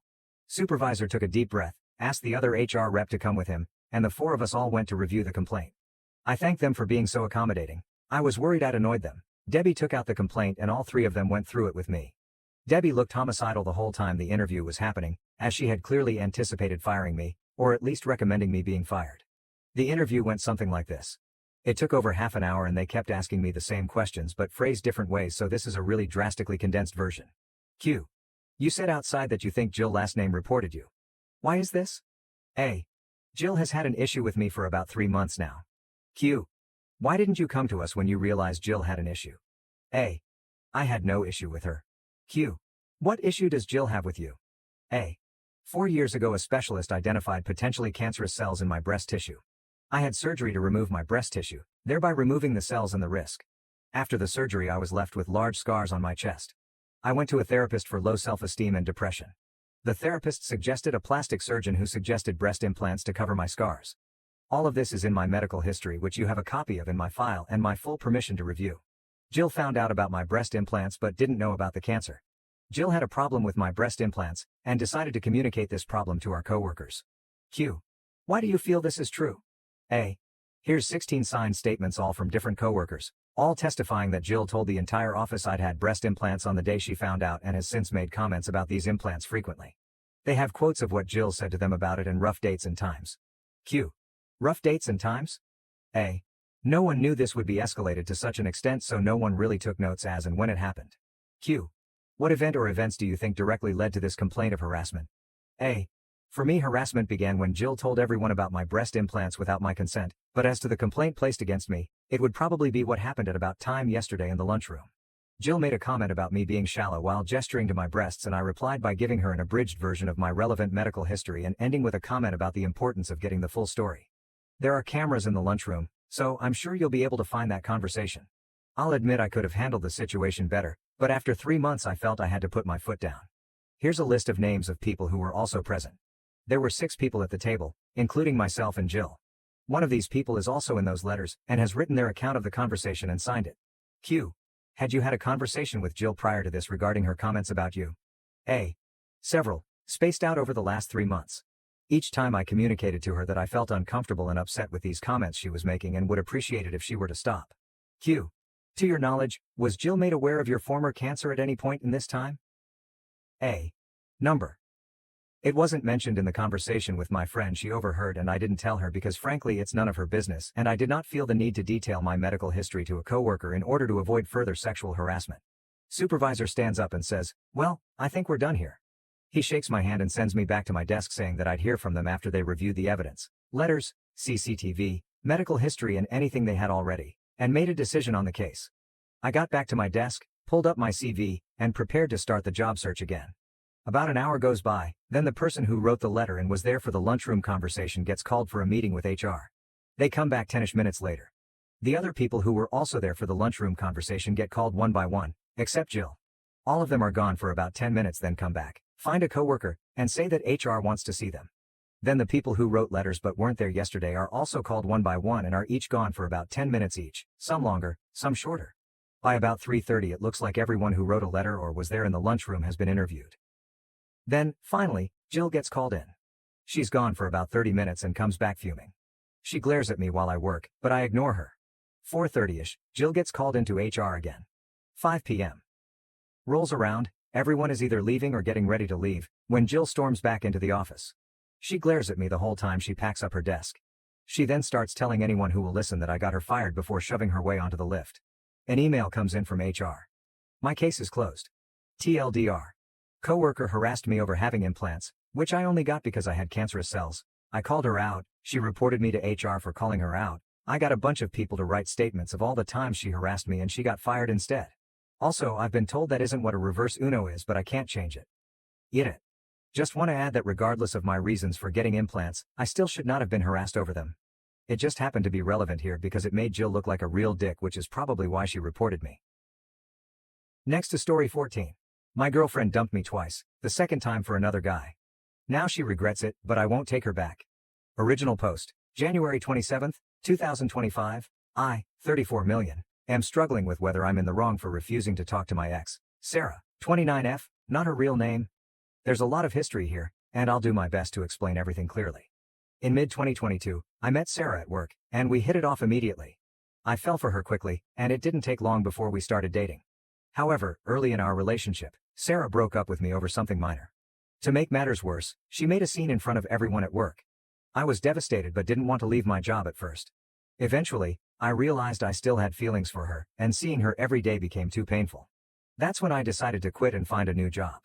We lived close to each other, so we bumped into each other frequently over the next few months. We started talking again, but even though I still had feelings for her, I couldn't bring myself to consider getting back together. What she had done hurt me deeply. After a couple of months, she told me she regretted breaking up with me over something so minor. She admitted that doing it in front of everyone was wrong and that she had been thinking about it ever since. She seemed genuinely remorseful, and I could see she meant it. Feeling that her apology was sincere, I asked if she wanted to give our relationship another try. She agreed, and by early 2023, we were officially back together. 1 year later, things were going great. We talked about marriage and building a future together, which made me feel ready to take the next step. I decided to surprise her with a proposal and started working extra hours to save for a house, so we could marry not long after. I didn't tell her why I was working so much because I wanted it to be a complete surprise.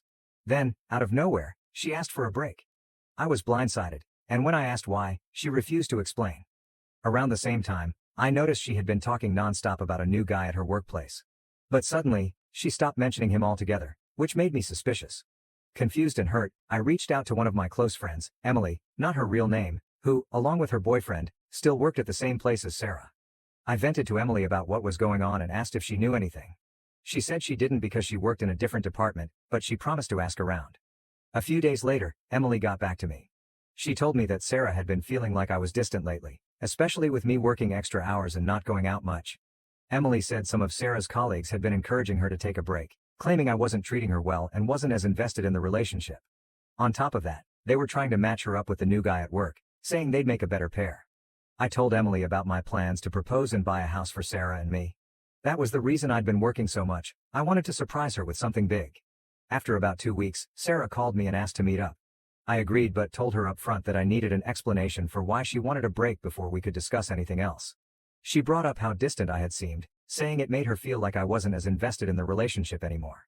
I told her that if she had just talked to me about it, she would have known there was a reason for my behavior, but now, it didn't matter anymore. Then she mentioned the new guy at her workplace. I said his name before she could, and she looked surprised, asking how I knew. I told her I wasn't an idiot. I'd noticed how she suddenly stopped talking about him after bringing him up all the time. She swore that she had never cheated on me. I replied that looking for someone better at the first sign of trouble could be considered cheating by some. At that point, I told her I didn't want to hear whatever else she had to say. Whether or not she wanted to get back together didn't matter. I was breaking up with her regardless. The breakup deeply hurt me. I couldn't bear staying in the same place, so I asked my company for a transfer and used the money I'd saved for the proposal to start over in a new city. While talking to Emily, the friend I had vented to before, she apologized to me. She admitted that she had slipped up and told Sarah about my plans to propose and buy a house. Emily said Sarah broke down crying after hearing that. I appreciated Emily's honesty, but it didn't change what had happened. By mid-December last year, I returned to my hometown to spend Christmas and New Year's with my family. Some friends wanted to organize a party to get everyone together, since many of us, myself included, had moved away and were only visiting for the holidays. Sarah was invited too. We barely interacted that night, just a quick hi in passing. At one point, I glanced at her and saw her smiling while chatting with a group of women. That smile brought back so many memories. I realized that seeing her smile still made me feel the same way I did the first time I saw it. I thought to myself, how screwed up am I that I still feel this way? Despite those lingering feelings, I was still sad and deeply hurt by how things had ended. Looking back, I also started to blame myself. I should have paid more attention to how she was feeling. I could have told her about the extra work and why I was doing it. Maybe things would have turned out differently.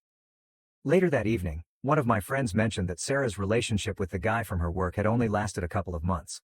After the holidays, I planned to return to the city where I now lived. My vacation ended on January 6th, so I decided to leave on Friday. That way, I'd have Saturday to sort everything out at home and prepare for the week ahead, with Sunday to relax before going back to work. Before I left, one of my friends from back home called me. He said he had a favor to ask on behalf of someone else and warned me that I wouldn't like it. I could already feel my stomach sinking. Then he told me it was Sarah. She was moving to the same city where I lived to work at her relative's company, and she needed a ride. He asked if I could take her. I didn't even think about it before I said no. The idea of being stuck in a car with her for hours was too much to bear. It would have been painfully awkward, just like the party, and I wasn't ready to put myself through that. He told me that Sarah and I needed to talk, but I wasn't having any of it. I went back home, and last week, I went for a run and stopped to rest a little in a park when I heard a familiar voice say, "Hi." It was Sarah. She tried to start a conversation by asking how I was and mentioning that we didn't get a chance to talk at the party, but I cut her off, saying I didn't want to talk to her. She told me not to be like that we needed to have a conversation, but I said no. She asked how I could still resent her after almost a year and after everything we'd been through, but I told her it wasn't resentment. I was very honest. I told her that thinking about her, talking about her, or even seeing her still hurts a lot, and that's why I couldn't talk to her. She said that was exactly why we needed to talk. I didn't see the point, I just walked away. Since then, Sarah's tried to approach me twice more, and I've shut her down both times. Some of my friends think I'm being too harsh and that I should talk to her for closure. Others say it's not okay to torture her over what happened forever. But that's not what this is about. I don't have any resentment or negative feelings toward her anymore. I even recognize now that I share some of the blame. But it still hurts. I can't talk to her because it's like reopening an old wound that never fully healed. So, AI for refusing to talk to her. TLDR. My ex, Sarah, broke off our relationship almost a year ago, and I've since moved on as best I can.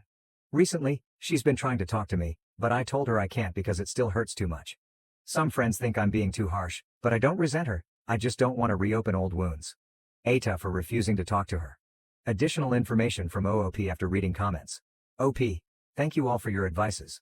I just want to explain better one thing. My friends are not calling me or messaging me saying that I should talk to her. That's just the opinion of some of them when the subject was brought up. ATA has no consensus bot. OOP was NTA relevant comments. Commenter 1. I don't think you're an AH, but I do think you resent her more than you are willing to admit and haven't actually worked through it internally yet. OOP. You might be right. Sometimes I think I'm totally over it, but then I realize it still haunts me. Commenter 2. Some people might say you need closure, but it seems like you've already processed a lot of the situation, and talking to her could just bring up more pain. You don't owe her anything, especially when it's affecting your well-being. You've already made it clear how you feel, and you're setting boundaries, which is important for healing. OP. That's what I think, but I don't know, sometimes I'm not sure. Commenter 3. Moving to your city, wanting a ride there where you're trapped in the car with her for hours, ignoring your rejections and being persistent? Those are not the actions of someone who wants closure to move on. That's someone trying to wiggle their way back into your good graces. Oop. Good point. Commenter 4. Once was a mistake, twice was a lesson, and a third time's you being stupid. That's like watching the same movie but expecting a different ending. Don't do it to yourself. Oop. There won't be a third time. I was already sure about not going back to her, and you guys' comments are helping me make up my mind about not talking to her. Update. February 2nd, 2025, 6 days later. Hey everyone, I wanted to give an update and thank you all for your input. I took the time to read through every comment, and while I didn't respond to all of them, it was only because I didn't have anything to add. I'm truly grateful for everyone who shared their thoughts. It has been incredibly helpful. After reading everything and thinking it through, I've decided to stick to my decision not to talk to Sarah. Something I forgot to mention in my original post, though I did tell a few commenters, is that I blocked her everywhere after we broke up the second time. Over the last few days, it seems like her persistence has started to backfire. Some of our mutual friends, including the ones who initially told me I should talk to her, have become frustrated with her constant attempts to contact me. Apparently, they've started turning on her because of it. 3 days ago, Emily, the friend I vented to back then, made a post on social media about stalkers. She didn't name Sarah, but a lot of people picked up on what she meant. I've also seen several comments on my original post suggesting that Sarah might have been stalking me. Her job in the same city and her coincidental appearance at the park all line up with that theory. For what it's worth, I know her uncle owns a company here, so maybe that is really why she moved. But honestly, it's not my problem and I'm not gonna look into it. Things have been quieter. Friends have dropped the subject, and Sarah hasn't tried to reach out again. That is, until yesterday. I watched the UFC event with some coworkers. When it ended, I was heading to my car when my phone rang. It was one of our mutual friends calling. She said she had been talking to Sarah and asked if she could pass along a message. I sighed but told her to make it quick. The message was simple. Sarah said she understands why I don't want to talk to her. She promised she wouldn't try to reach out again but added that she still thinks we need to talk. She said the door is open if I ever want to. I told my friend I didn't have a message to pass back and asked her not to bring up Sarah again in our conversations. If what Sarah said is true, it's a relief, but I'm not holding my breath. I wouldn't be surprised if she tries something else. Maybe she thinks giving me space will make me go to her, but it won't. That chapter of my life is closed. Right now, I just want to focus on myself. I probably won't be dating anyone anytime soon.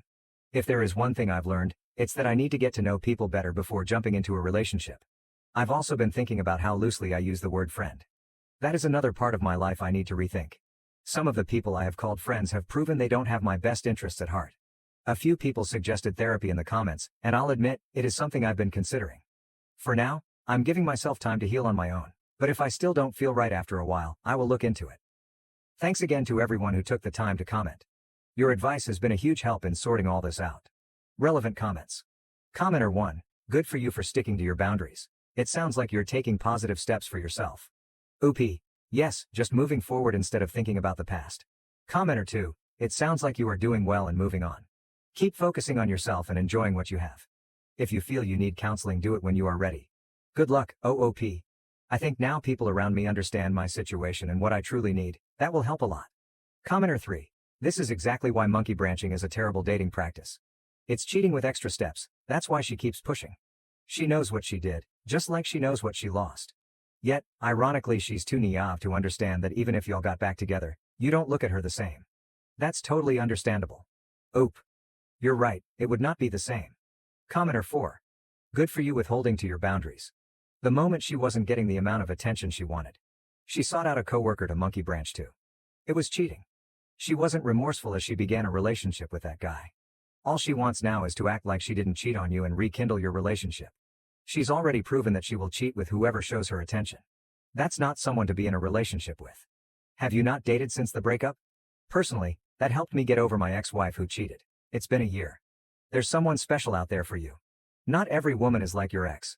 Good luck. OP. I've dated other women since the breakup, just nothing serious. My family and I were excluded from our longtime friend's annual trip because my son is autistic. What should I do? Original post, 5 years ago, my childhood best friend, 44/male, invited me, my wife, 41/female, and our son on a week-long trip to California with his family and 3 of his college work friends, 42 to 45/male, and their families. I'd met them before and we all got on well enough so I agreed to it. They knew that my son was autistic before they invited us and were fine with it apparently. The first year we went, my son had a really hard time adjusting but got better as time went on, although he did have a few meltdowns, but everyone acted like it was fine and that they understood and continued to invite us on the trip and things usually went like that. Earlier this week, my friends said that they wanted to discuss the trip and I too wanted to discuss the trip because of some concerns I had, mainly one of my friend's teenage daughters who was extremely rude to my son, so I agreed and when I got there, things were really awkward. No one really said anything and finally one of the guys just said that they and their families had decided that it would probably be best if we, my family, didn't go on the trip this year. I was completely blindsided and of course asked why and none of them would come right out and say it directly, but they slyly said it was because of my son. They said that this year, since it was vacation, they wanted to be able to truly relax and for the past few years they haven't been able to. They also said that this year they really wanted some adult time, since they haven't had any the last few years. Whenever my wife and I went out our son would have to come too because no one would stay with him, and quite frankly I didn't trust any of the other kids to stay with him, and he had a meltdown once at a restaurant. Their final reason was that some of their kids were uncomfortable. We rent a big house out there, and felt unsafe staying in the house because of one instance where my son did get a little out of hand, one time out of the 4 years, so I did understand the part a bit. Like I said, they never came right out and said it was because of my son, but I knew and it really hurt. This trip is the only time my wife and I ever get away, and they knew that. I think it's pretty sad that a group of adults can't see past a few inconveniences and annoyances from a child who can't help it for a few days, but I know it's a little different to me because I deal with it all of the time. Overall, I'm just angry, hurt, and confused, as is my wife, by all of this because they are supposed to be my friends and I thought they understood everything. I feel like I'm ready to cut ties with all of them and not look back, but my wife thinks that I should tell them all how I truly felt about the situation so that they won't just think it's okay to do that to anyone. I don't really know what I'm asking, whether I'm overreacting, I truly don't think I am, or whether I should just end the friendship now or talk to them first. TLDR. Friends excluded me and my family from our annual trip because my son has autism.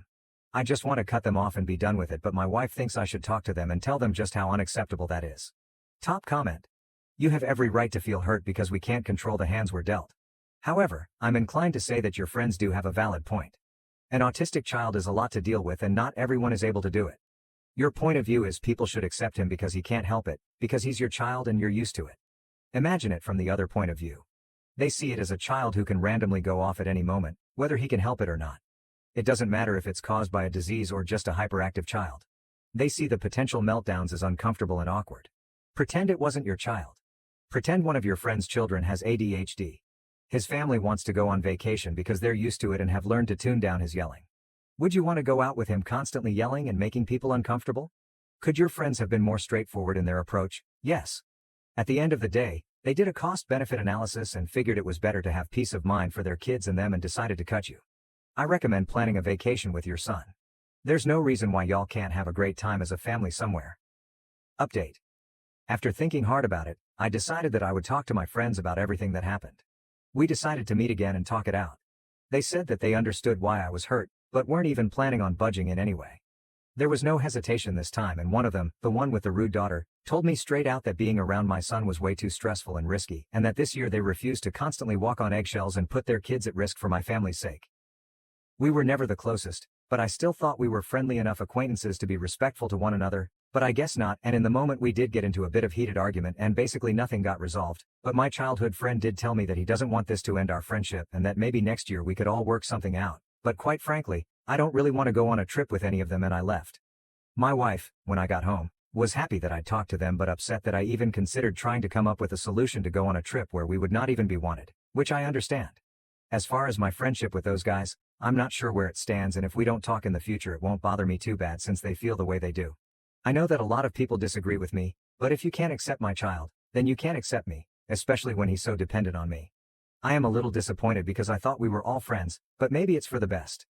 TLDR. I talked to my friends, and things didn't go well, but that may be for the best. Top comments. Comment 1. Everyone in your last post said this is how they probably felt and have a right to feel. Almost to the letter. They feel like they have to walk on eggshells. Do you think they should be made to feel like that on their vacation? You feel like they're rejecting your family, and you have a right to feel that way, but it seems like you still haven't looked at the other side of the coin. Comment 2. Your friends don't owe you a vacation. You're demonizing them as if they don't like you or your kid, and you feel that they should accept your son without reservations because his misbehavior is part of his disability. Vacations are not supposed to be stressful, and your son adds stress to their vacation. They are in no way obligated to deal with that. You are because he is your kid. And guess what? They tried for 4 years to accept the situation and see it from your end. What have you tried?